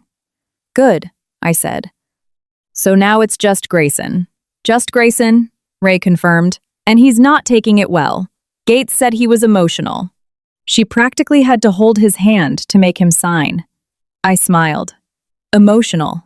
That was one word for it. The final decree was signed by the judge that afternoon. It was a done deal. Grayson Sullivan was officially a divorced man, and he was walking away with half of what he brought into the marriage, half of his future, and half of his pride. I expected him to disappear, to slink back to his world of startups and socialites, licking his wounds and planning his next move. I expected a text, maybe a nasty email, but nothing more. I was wrong. He came to the hotel. I was in the lobby, checking out, my few belongings packed into a single suitcase. I had decided to move to a temporary loft in Dumbo, Brooklyn, a place I had found online that screamed, independent, successful woman. Exactly the image I wanted to project. That was when I saw him. He was standing by the revolving doors, arms crossed, jaw tight. He looked like a wreck. His eyes were bloodshot, his hair was a mess, and his expensive suit was wrinkled, like he had slept in it. He looked older, smaller. The Grayson Sullivan the first had known. The confident, charismatic VC was gone. In his place was a defeated, bitter man. Our eyes met across the expanse of the marble lobby. He pushed through the doors, walking toward me with a purpose that made my stomach tighten. Eleanor, he said, his voice raspy. We need to talk. I think we're done talking, Grayson, I said, keeping my voice calm and level. I nodded to the bellhop, who was holding my luggage. I'm checking out. You can't do this, he hissed, grabbing my arm. His grip was surprisingly strong. You can't just abandon us. Gently but firmly, I removed his hand. There is no us, Grayson. There hasn't been for a long time. The judge just signed the papers. We are legally strangers. This is insane, he yelled, drawing the attention of the concierge and a few lingering guests. You're throwing away 12 years of marriage over a stupid wedding bill and a midlife crisis. I laughed, a short, sharp sound that cut through the tension. A midlife crisis? Is that what you're calling it? Because from where I'm standing, it looks like you're having a very public meltdown. Because your wife finally grew a spine.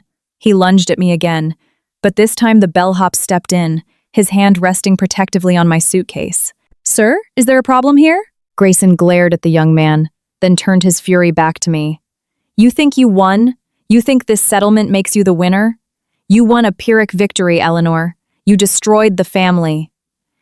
You embarrassed my father. You alienated everyone who matters to us. Us, I repeated, my voice dropping to a whisper. There is no us, Grayson. There hasn't been for years. You made sure of that when you chose your father's approval over your wife's love. When you chose that girl over your marriage. Her name is Iris, he roared, his face turning purple. And she supports me more in one day than you did in 12 years. I smiled, a cold, hard smile that I knew would cut him to the bone. Does she support you? Or is she just ambitious? Because from where I'm standing, she seems more interested in your money than your heart. And, speaking of money, I pulled out my phone, my finger hovering over a single button. I just wanted to show you one more thing before I go. A little memento of our marriage. I hit play. The video of the Soho penthouse him and Iris arguing started playing. The audio wasn't great, but his voice was unmistakable. You're nothing but a gold digger anyway. You're lucky I even look at you. The color drained from his face. He stared at my phone, his mouth opening and closing like a fish out of water. How did you get that? He stammered. I have my ways, I said, slipping the phone back into my pocket. And don't worry, I haven't shared it yet. But if you ever come near me again, if you ever try to harass me or drag my name through the mud, that video goes public, along with the financial records and the IRS report. Are we understood?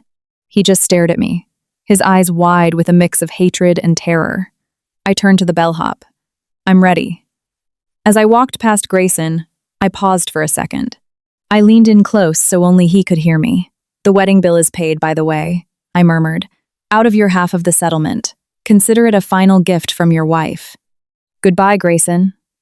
I walked out of the hotel and into the bright, unforgiving light of a New York afternoon. I didn't look back. I didn't need to. I could feel his eyes on me, burning into my back like a brand. The war was over. The battle for my future had just begun. And as I slid into the back of the taxi that would take me to my new life, I allowed myself a single, triumphant thought. I had won. And the best part? He had no one to blame but himself. The taxi ride to my new loft in Dumbo was a surreal experience. I stared out the window at the familiar streets of New York, seeing them with new eyes. This wasn't the city I visited as a tourist, or flew into as a pretty wife on her husband's arm. This was my city now. A city of opportunity, of sharp edges, of people who wouldn't blink if you cried on the subway because they were too busy fighting their own battles. I liked that. I liked the anonymity, the meritocracy. My phone buzzed. A text from Ray. Settlement recorded. Grayson just left my office. Looked like he got hit by a bus. You were right. He won't be a problem anymore. I smiled and typed back a single word. Good. Then I silenced the phone and dropped it into my bag. I didn't want any more distractions. I had a new home to organize, a new life to build, and a new career to launch. The past was dead, buried under the weight of legal documents and a final decisive victory. The apartment was everything I had hoped for. It was a top-floor loft space-exposed brick, polished concrete floors, and floor-to-ceiling windows offering a stunning view of the East River and the Manhattan skyline. It was unfurnished, which suited me perfectly. I wanted to fill it with pieces I chose, things that represented me, not us. Over the next week, that's exactly what I did. I scoured design studios and antique markets, curating a collection of furniture that was modern, comfortable, and unapologetically expensive. A sleek gray sectional sofa, a vintage Eames lounge chair, a dining table made of reclaimed walnut. I hired a contractor to install a state-of-the-art home office, complete with a massive monitor, a top-tier printer, and a custom-built bookcase that stretched from floor to ceiling. It was my sanctuary, my fortress, and it was perfect. I also reactivated my New York State bar license. It was a simple process, some forms and a fee, but it felt monumental. I was no longer Eleanor Sullivan, ex-wife. I was Eleanor Blake, attorney at law. I reached out to a few former colleagues at Sterling and Pierce, and within days I had several offers for freelance legal consulting work. It wasn't a partner track position, no, but it was a start. It was income. It was independence. One afternoon, about a week after moving in, I was at a coffee shop near my apartment reviewing a contract for a tech startup when I felt a chill on the back of my neck, the distinct sensation of being watched. I looked up from my laptop, and my blood ran cold. Across the street, standing in the shadow of a doorway, was Iris. She looked different. The carefully constructed veneer of the other woman was gone, replaced by an expression of pure, unadulterated anxiety. Her hair was messy, her clothes were wrinkled, and she looked like she hadn't slept in days. She was staring at me with an intensity that was almost frightening. I held her gaze for a long moment. Then I calmly closed my laptop and stood up. I crossed the street, my heels clicking on the pavement, and stopped a few feet from her. "Can I help you, Iris?" I asked, my voice cold and distant. She flinched as if my voice was a physical blow. "I need to talk to you," she stammered, her eyes darting nervously. "It's about Grayson." "I don't discuss Grayson," I said, making a move to step past her. "We have nothing left to say to each other. Please." She cried, grabbing my arm. Her grip was desperate. "You have to help me. He's lost his mind." I stopped, turning back to face her. I allowed a flicker of curiosity to show on my face. "Lost what?" "Everything," she hissed, her eyes filling with tears. "The money, the investors, his mind. He's been drinking nonstop since the divorce was finalized. He's talking about suicide. He says it's all your fault." Gently, I removed her hand from my arm. "Suicide. Is that what he's telling you? How convenient. It's true," she insisted. "He's spiraling, and I'm trapped in the middle of it. He won't let me leave. He says if I go, he'll kill himself." I studied her for a moment. She was trembling, her eyes wild with a mix of fear and resentment. Either she was a brilliant actress, or she was genuinely terrified. And if she was terrified, it meant Grayson was more dangerous than I had thought. But I wasn't her savior. I wasn't her therapist. I was the woman she had helped destroy. "I'm sorry to hear that, Iris," I said, my voice devoid of sympathy. "But that is between you and Grayson. It is no longer my problem. It is your problem." She shrieked, drawing the attention of a passing couple. "You did this to him! You ruined him!" I smiled, a cold, hard smile that I knew would cut her to the bone. "No, Iris." I just held up a mirror. He didn't like what he saw, so he broke it. Don't blame me for the consequences of his own actions. I turned and walked away, leaving her standing on the Brooklyn street sobbing. But her words stayed with me.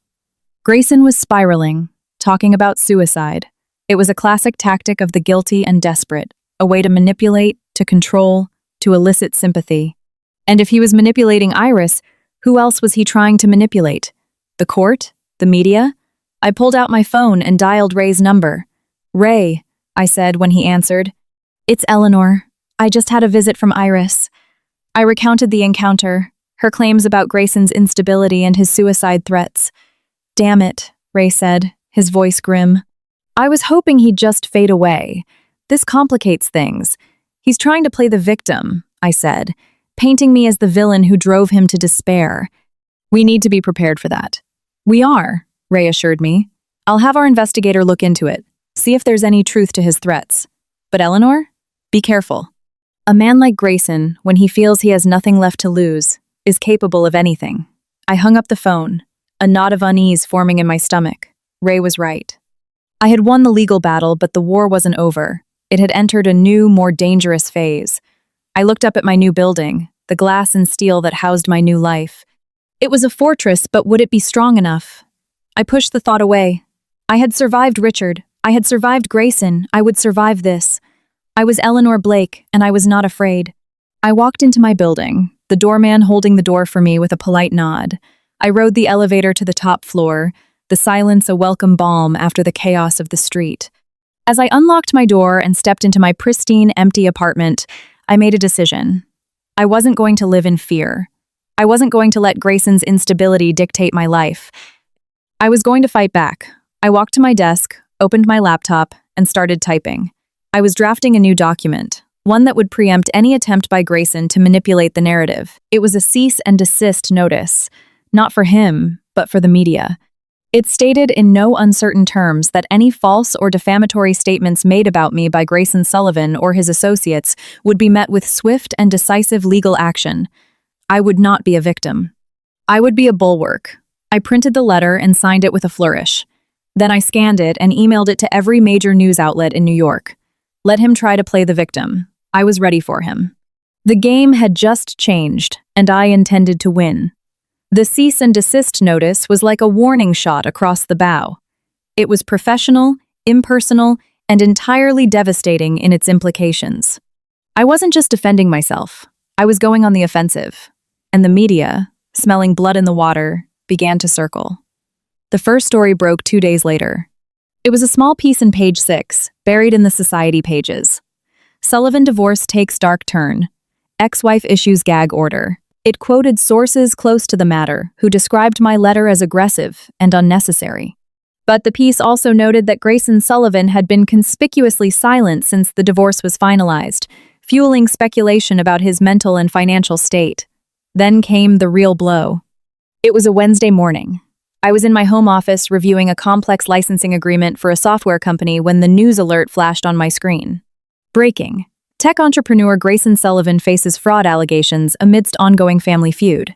My heart stopped. I clicked the link. The story, published by a major business journal, was a bombshell. It detailed the allegations of financial misconduct that had been circulating in legal circles, linking them directly to Grayson's now-defunct startup, Ether Technologies. The article alleged that Grayson had misrepresented the company's user acquisition costs to investors, artificially inflating the valuation prior to its sale. The source of the leak was anonymous, but the details were too specific to be anything other than an inside job. I leaned back in my chair, my mind racing. This wasn't my doing. I hadn't spoken to the press. I hadn't leaked a single document, which meant someone else had. Someone who wanted to see Grayson burn just as much as I did. Richard? No. Richard was too preoccupied protecting his own skin. He wouldn't risk bringing this kind of scrutiny to the family name, which left only one other person, Iris. It made sense. She was desperate, cornered, and looking for a way out. Turning on Grayson was her only play, and she had chosen the one arena where he was most vulnerable, his professional reputation. I picked up my phone and dialed Ray's number. "Did you see it?" he asked before I could even say hello. "I saw it," I said, my voice tight. "It wasn't us." "I know," he said, a grim satisfaction in his tone. "But it helps our case immensely. The SEC is going to have to open an investigation now. And with that kind of scrutiny, any hope he had of a soft landing is gone." He was right. This changed everything. Grayson wasn't just a divorced man with a drinking problem. He was a potential fraudster facing federal charges. His stock, both personal and professional, had just plummeted. Over the next 24 hours, the story exploded. Major newspapers and news networks picked it up. Grayson's name was trending on Twitter. His LinkedIn profile was flooded with comments and messages. His investors, the ones he had lied to, were issuing statements of deep concern. And Grayson, he remained silent, completely silent. His social media accounts went dormant. His phone went straight to voicemail. He was a ghost. Until he wasn't. He showed up at my building at 9 p.m. that night. I knew he was there before the doorman even buzzed me. I could feel him, a malignant presence radiating from the street below. "Miss Blake." The doorman's voice crackled over the intercom. "There's a gentleman here to see you. Says it's urgent." I looked at the security feed on my tablet. There he was, Grayson. He looked like a shadow of his former self. Thin, disheveled, his eyes wild and bloodshot. He was pacing back and forth in front of the building, muttering to himself. "Ignore him," I said. "And if he causes any trouble, call the police." "Yes, ma'am." I clicked off the intercom and walked to my window, looking down at him. He was staring up at my building, his face a mask of anguish and rage. Then he pulled out his phone and dialed. I could see him screaming into the device, his face contorted with fury. My own phone rang a second later.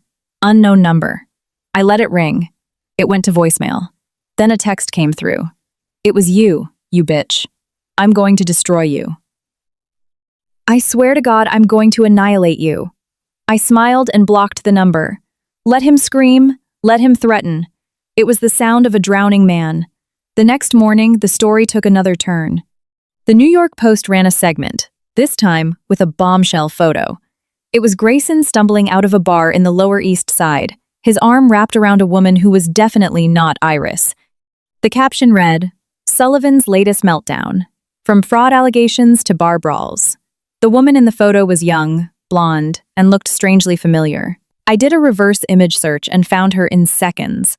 Her name was something generic, and she was a struggling actress who had been posting photos with Grayson on her Instagram for months, long before the divorce was even finalized. He hadn't just cheated on me with Iris. He had been living a double, triple, quadruple life. The sheer audacity of it took my breath away. I forwarded the photo to Ray. His response was succinct. "Game over. He's done." Ray was right. This was the final nail in the coffin. The prenup was void. The settlement agreement was final. And now his own actions were destroying his reputation beyond repair. There was nothing left to fight for. Nothing left to win.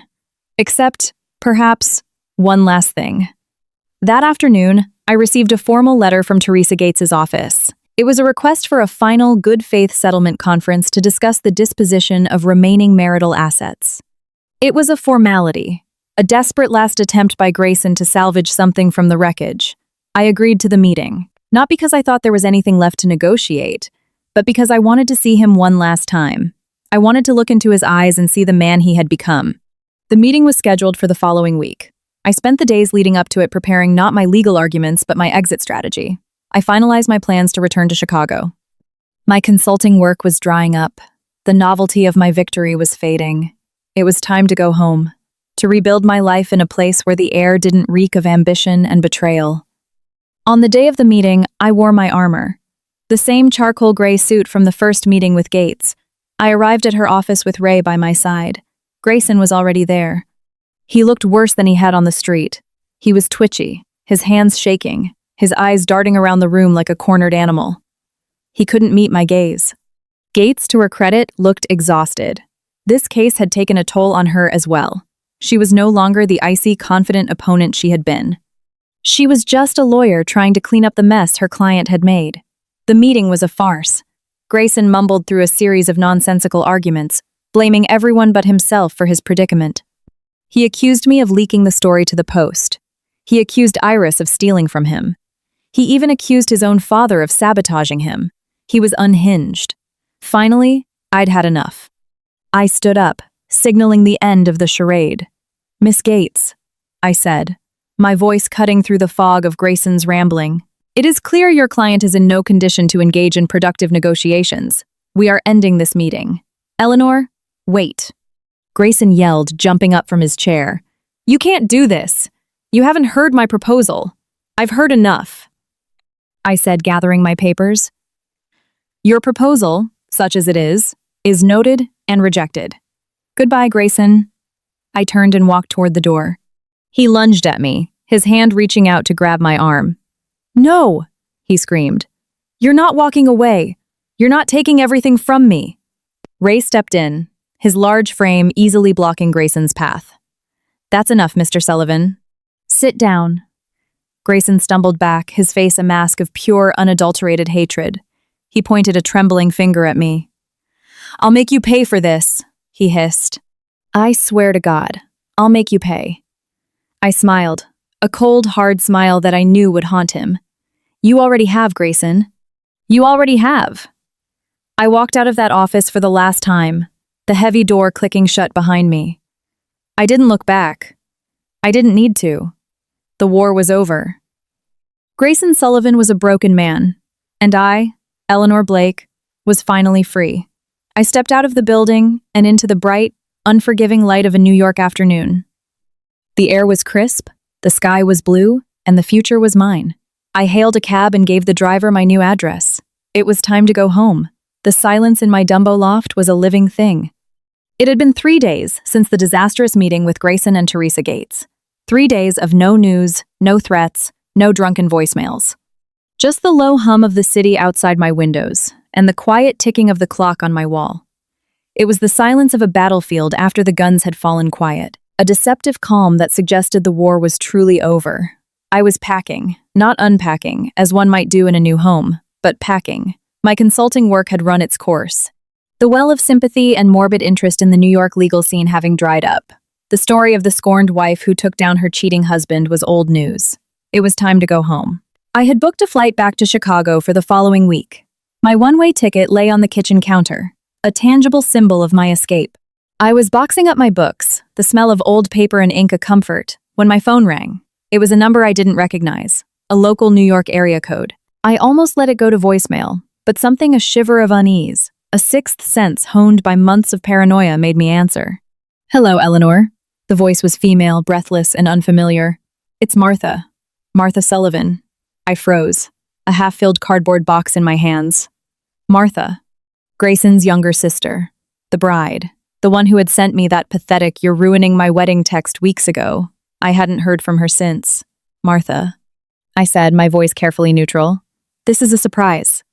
"Please," she gasped, and I could hear the tears in her voice. "You have to help me." "It's Dad." My blood ran cold. "What about your father?" He had a heart attack last night. He's at Mount Sinai." "He's alive, but it's bad, Eleanor. Really bad." I sank into the nearest chair, the phone pressed hard against my ear. Richard Sullivan, the patriarch. The man who had started this entire chain of events with his cruel rejection at the wedding gate. He was dying. "Why are you calling me, Martha?" I asked, my mind racing. This was a trap. It had to be a ploy to get me to the hospital, to ambush me, to force some kind of reconciliation. "Because you're the only one who can fix this?" She sobbed, her grief and desperation overflowing. "The doctors say he needs immediate surgery. It's going to cost hundreds of thousands of dollars. Money he doesn't have. The IRS is freezing his assets. The banks are calling in his loans. He's going to lose everything. The house, the business, everything. And if he loses the business, he loses his health insurance. And he can't pay for the surgery. Please, Eleanor, I'm begging you. You have to talk to him." The pieces clicked together with a sickening snap. Richard's financial empire was crumbling. The IRS audit, the predatory loans, the public fallout from the divorce, it had all been too much. His heart attack wasn't just a medical event. It was the physical manifestation of a life built on lies and greed finally collapsing in on itself. "I don't understand, Martha," I said, my voice steady despite the turmoil inside me. "Why would I help him after everything he did?" "Because he's my father," she cried, her desperation raw. "And whether you like it or not, he's still your father-in-law. And if he dies, the family is finished. Grayson will be destitute. I'll be ruined. Please, Eleanor. Just come to the hospital. Talk to him. That's all I ask." I closed my eyes, a wave of conflicting emotions washing over me. Pity for a man who had built his life on a foundation of sand. Satisfaction that justice, in its twisted way, was finally being served. And beneath it all, a cold, hard core of resolve. This was no longer my fight. "I'll come to the hospital," I finally said. "Thank you," Martha whispered, a flood of relieved sobs breaking over the line. "Thank you so much. We're in the cardiology wing, 4th floor." "Please hurry." I hung up the phone and sat in silence for a long moment. Then I stood up, walked to my closet, and pulled out a black dress. It was a somber, elegant piece, the one I had bought for the funeral I knew was coming. I just hadn't expected it to be Richard's. Mount Sinai was a hive of fluorescent-lit anxiety. The antiseptic smell of sickness was a physical presence. I found the cardiology wing and walked down the sterile corridor, my low heels clicking on the linoleum. Room 704 was at the end of the hall. I could hear voices before I even reached it. Martha's, high and frantic, and another, lower, familiar voice. Grayson. I paused outside the door, taking a deep breath before pushing it open. The room was a tableau of pain and resentment. Richard was propped up in the hospital bed, looking small and frail beneath the white sheets, a maze of tubes and wires snaking from his body to various machines. His face was gray, his eyes sunken. He looked every bit of his 68 years. Martha was sitting beside his bed, wiping her eyes with a tissue, and Grayson was standing by the window, staring out at the city with a dark, brooding scowl. They all turned to look at me when I entered. "Eleanor," Martha whispered, her voice hoarse. "Thank you for coming." Richard's eyes met mine. There was no recognition in them, no plea for forgiveness, just a cold, hard assessment. Even on his deathbed, he was trying to maintain control. Grayson didn't say a word. He just glared at me, his jaw tight with undisguised hatred. I came as soon as I heard, I said, my voice calm and professional. I walked over to the bed, avoiding Grayson's stare. Richard, I'm sorry to see you like this. He tried to speak, but a fit of coughing seized him, shaking his frail body. Martha stood up to help him, but he waved her away, his eyes never leaving mine. When the coughing subsided, he managed to croak out a single word: money. It was a command, not a request. I know about the money, Richard, I said, keeping my voice low. I know about the IRS. I know about the loans. I know you're facing foreclosure on the house and bankruptcy for the business. He closed his eyes, a single tear tracing a path through the wrinkles on his cheek. It was the closest to a surrender I would ever get from him. I can help you, I said. Both Grayson and Martha gasped. I raised a hand to silence them. But not in the way you think. I turned to face Grayson, who was looking at me with a mix of hope and suspicion. The money for the surgery. The money to keep the house. It will not come from me, I stated, my voice ringing with finality. It will come from the sale of the East Hampton estate. The East Hampton estate? Grayson stammered. That's worth millions. You can't. I can, I interrupted, pulling a folded document from my bag. And I will, because it's the only asset not tied up in the family trusts or the failing LLCs. It's in Richard's personal name. And according to the terms of our divorce settlement, which was based on the invalidated prenup, that property is now part of the marital estate, which was split equally. My half of the proceeds will more than cover your father's medical expenses and the outstanding debts on the house. I tossed the document onto the bed, where it landed with a soft thud. It was the final divorce decree, the section detailing the division of assets highlighted in yellow. You would do that? Martha whispered, her eyes wide in disbelief. I'm not doing it for you, I said, my gaze sweeping from Martha to Richard, and finally to Grayson. I'm doing it as a matter of principle. A debt is a debt, and this family owes me a great deal. This is how you pay it. Richard's eyes fluttered open. He looked at me. Really looked at me. For the first time since I had walked in, there was no gratitude there. Just a cold, hard acceptance. He knew he had lost. He knew his empire was crumbling, and he knew I was the one holding the wrecking ball. He gave a single, almost imperceptible nod. I turned to leave, but Grayson's voice stopped me. Eleanor, wait. I looked back. He seemed smaller than I had ever seen him, his bravado stripped away, leaving only a hollow, bitter man. Are you really going through with this? He asked, his voice barely a whisper. Are you going to sell the house? Are you going to take everything? I'm not taking everything, Grayson. I'm not taking everything. I said, my voice softening just a fraction.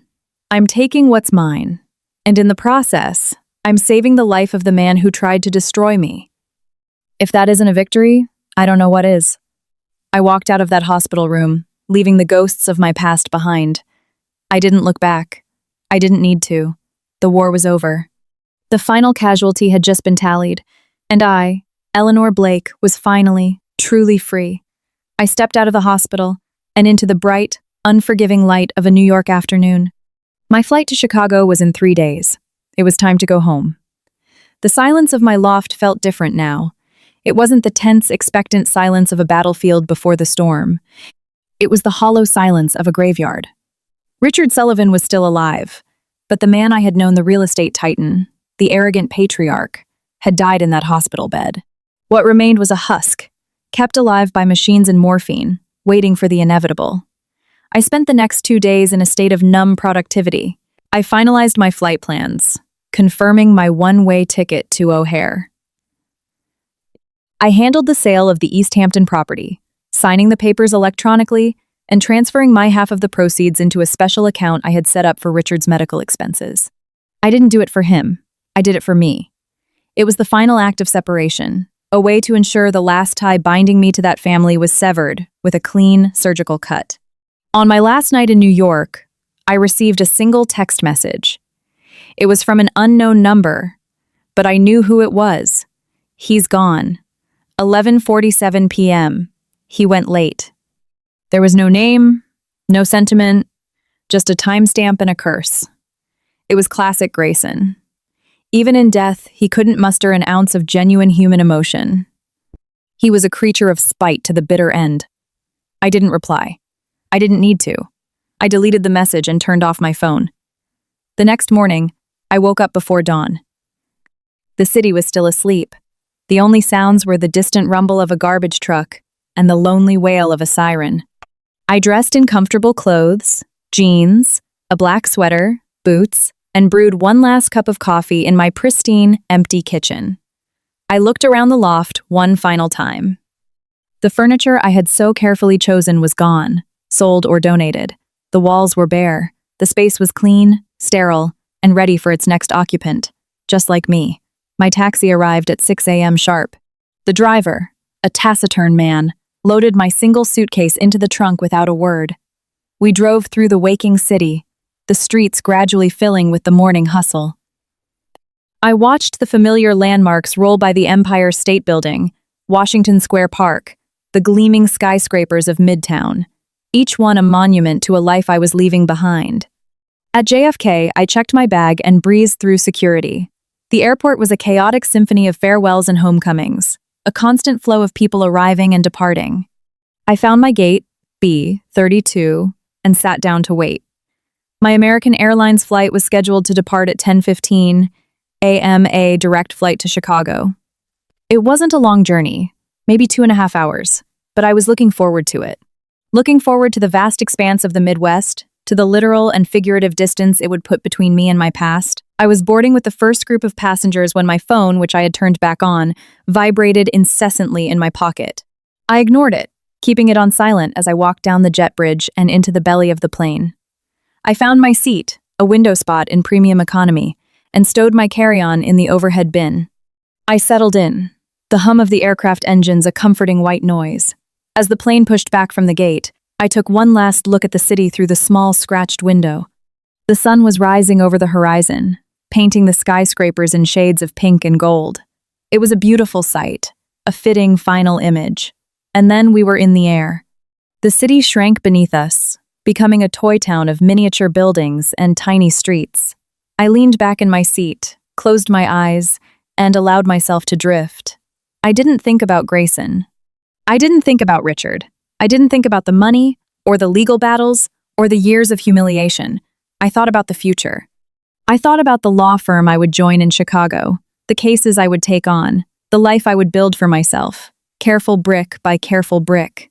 I was Eleanor Blake, and I was finally, truly, going home.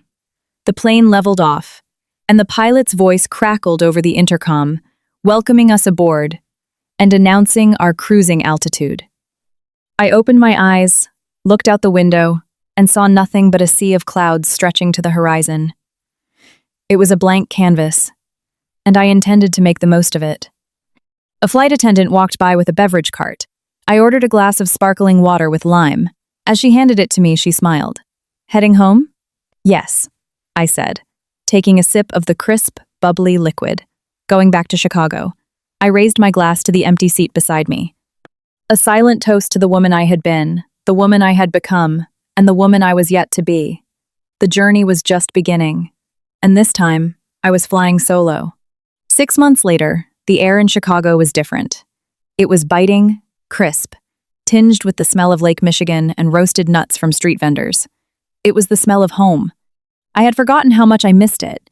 My return to Sterling and Pierce's Chicago headquarters had been seamless, almost anticlimactic. Ray Sterling had called ahead, of course, singing my praises and ensuring my old corner office was waiting for me, clean and ready. Within a week, I was back in action, arguing cases in court, mentoring junior associates, and doing what I did best, winning. The story of my New York divorce had preceded me, of course. It had been juicy gossip in the Midwestern legal community for weeks, but here, it was just that, a story. A dramatic chapter in the life of a brilliant litigator who had taken a brief detour.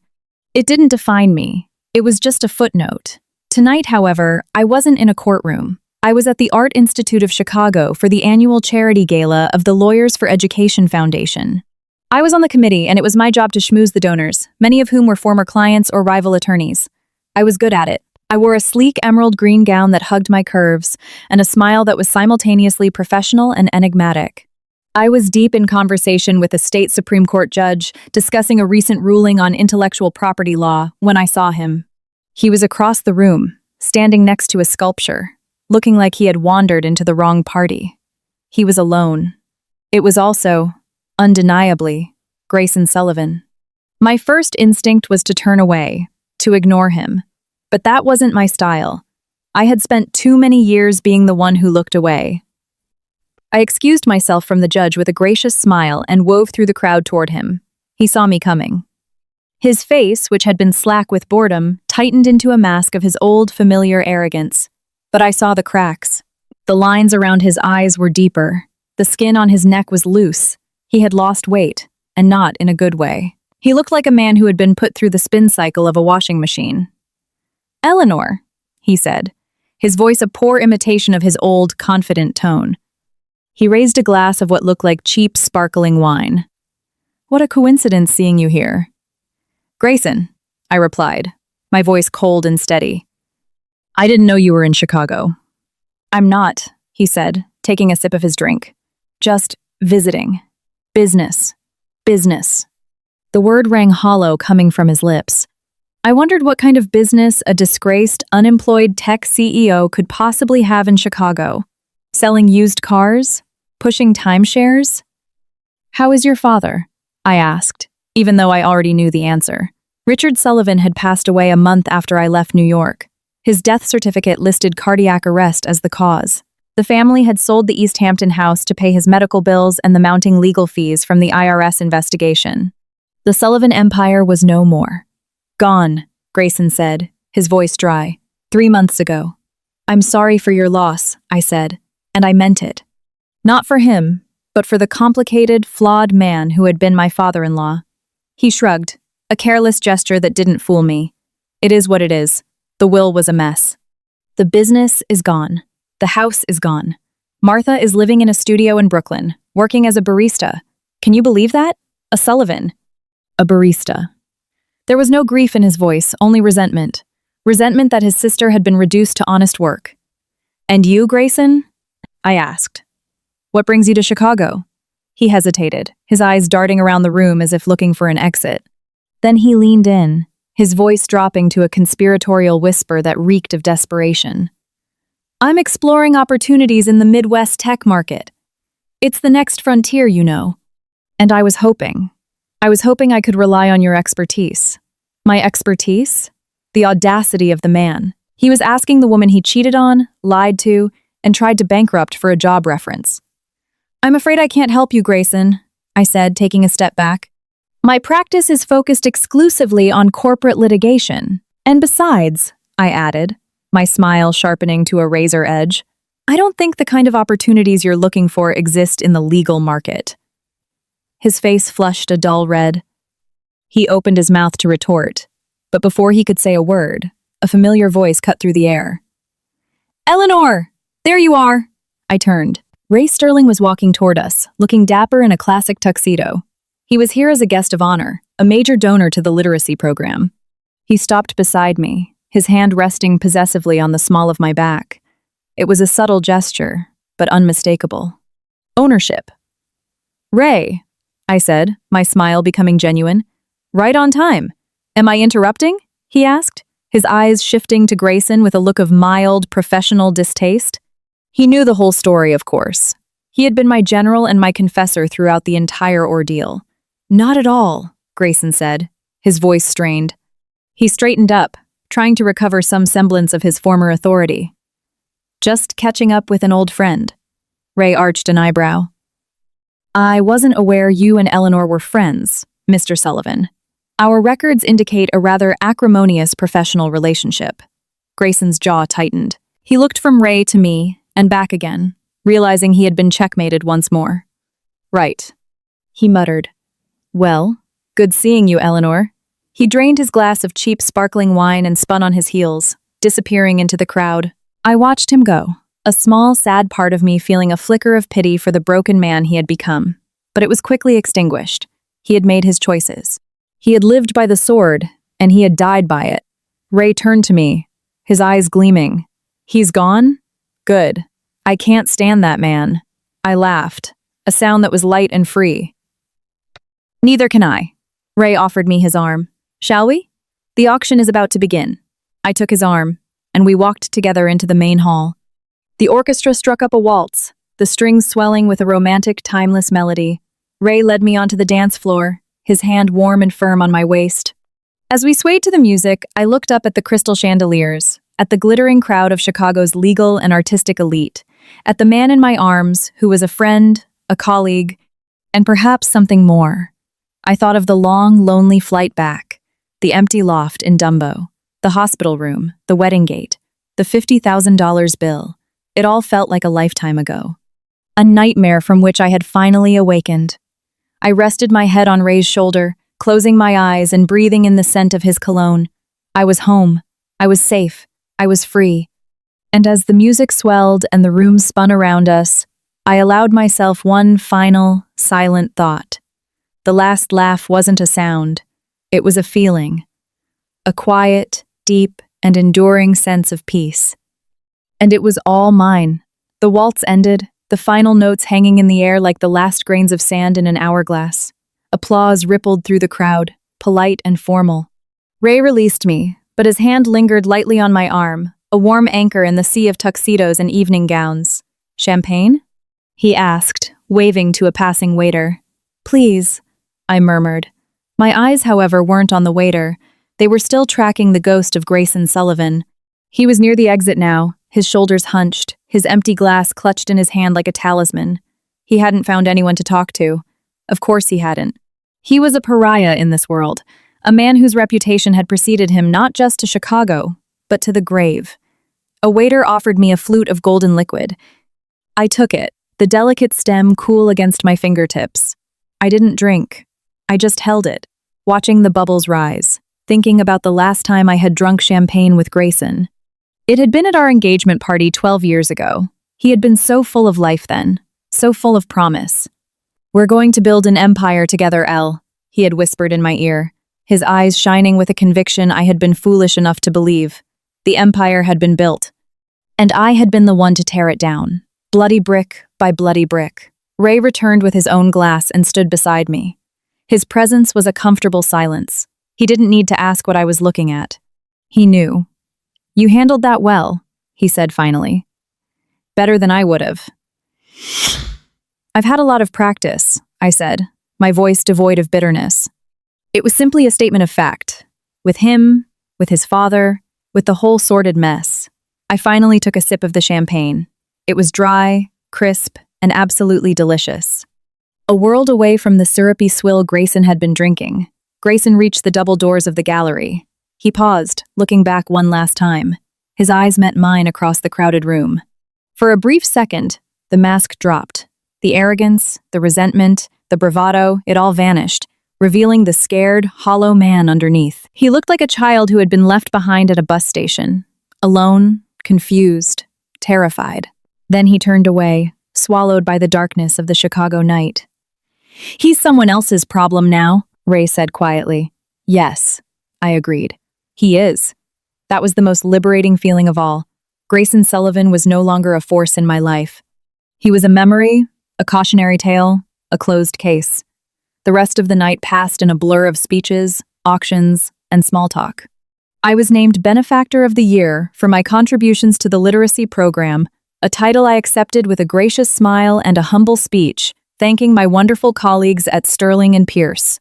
I didn't mention the real reason I had thrown myself into charity work. The need to fill the sudden, gaping void in my life with something meaningful, something that helped people instead of hurting them. When Ray and I finally left the gallery, the city was quiet. Taxis were scarce. The buses ran on reduced schedules. The air was crisp and clean, washing away the smell of perfume and stale champagne. Ray's driver was waiting for us, a sleek black Mercedes idling by the curb. He opened the door, and we slid into the cool, leather-scented interior. "Home, James," Ray said with a soft chuckle. As the car pulled away from the curb, I looked out the window at the sleeping city. The skyscrapers of the Loop were a necklace of glittering lights. It was a sight I had taken for granted for years, and one I was deeply grateful to have back. "Eleanor," Ray said, his voice breaking the comfortable silence. He was looking at me, his expression unreadable in the dim light of the car. "I've been thinking." "Oh?" I turned to face him, my guard going up instinctively. Ray was my friend, my mentor, but he was also a man. And men, in my experience, eventually wanted something. "I've been thinking," he continued, "that you've been back for 6 months. You've adapted beautifully. You're taking on the big cases again. You're happy." "I am," I said, a note of caution in my voice. "But you're also alone," he said, his words gentle but direct. "And I don't think you were built to be alone." My heart skipped a beat. This was it. The question I had both dreaded and anticipated since I returned. "I'm not looking for a replacement, Ray," I said, my voice firm. "Not after everything." "I'm not offering a replacement," he said, his hand covering mine on the seat between us. His touch was warm, comforting. "I'm offering a partnership, in every sense of the word. Professionally, certainly. But perhaps personally, too." He turned my hand palm up and traced a slow circle on my skin with his thumb. It was a simple gesture, but it spoke volumes. It was patient. It was respectful. It was everything Grayson's touch had never been. "I don't know what that would look like," I admitted, my voice barely a whisper. "Neither do I," Ray confessed. "But I'd like to find out together. No pressure, no expectations, just dinner. Next Tuesday, at my place, I make an incredible seafood risotto." I looked at him. Really looked at him. His kind eyes, his intelligent brow, the slight dimple in his chin when he smiled. He was a good man, a decent man. A man who had seen me at my absolute worst and still wanted to be part of my life. It wasn't a fairy tale. It wasn't a grand, sweeping passion. It was something far more valuable. It was real. It was solid. It was a foundation upon which to build a future, not a fantasy to escape into. I turned my hand over, intertwining my fingers with his. It felt right, natural, like coming home. "Tuesday sounds perfect," I said. The smile that lit up his face was brighter than all the chandeliers in the gallery. He brought my hand to his lips and pressed a soft, lingering kiss to my knuckles. The car slowed, pulling up to the curb in front of my building, a modern, glass-fronted high-rise in River North overlooking the city. My new home, my sanctuary. Ray didn't try to kiss me goodbye. He just squeezed my hand and let it go. "Good night, Eleanor." "Good night, Ray," I said. And for the first time in a very, very long time, the words carried no trace of irony or sorrow. They were simply a wish for peace. I stepped out of the car and into my building, the doorman wishing me a cheerful good night. I rode the elevator to the penthouse, the silence a welcome balm after the noise of the gala. I unlocked my door and stepped into my apartment. It was dark, quiet, and smelled faintly of the lavender diffuser I kept by the entryway. I kicked off my heels, unzipped the emerald green gown, and let it pool on the floor like a discarded jewel. I stood there in my slip, looking out at the glittering lights of the city. I thought of Grayson, alone in a hotel room somewhere in this vast city, nursing his cheap sparkling wine and his broken dreams. I felt no malice, no triumph, just a profound sense of closure. The $50,000 bill was paid, the wedding was over, the marriage was dead, and I, Eleanor Blake, was finally, truly free. I walked over to my desk, opened my laptop, and created a new folder. I labeled it Future Cases. Then I shut down the computer and walked into my bedroom, shedding the last vestiges of the woman I had been, and slipping into the crisp, clean sheets as the woman I was yet to become. The last laugh wasn't a sound. It was a feeling, a quiet, deep, and enduring sense of peace,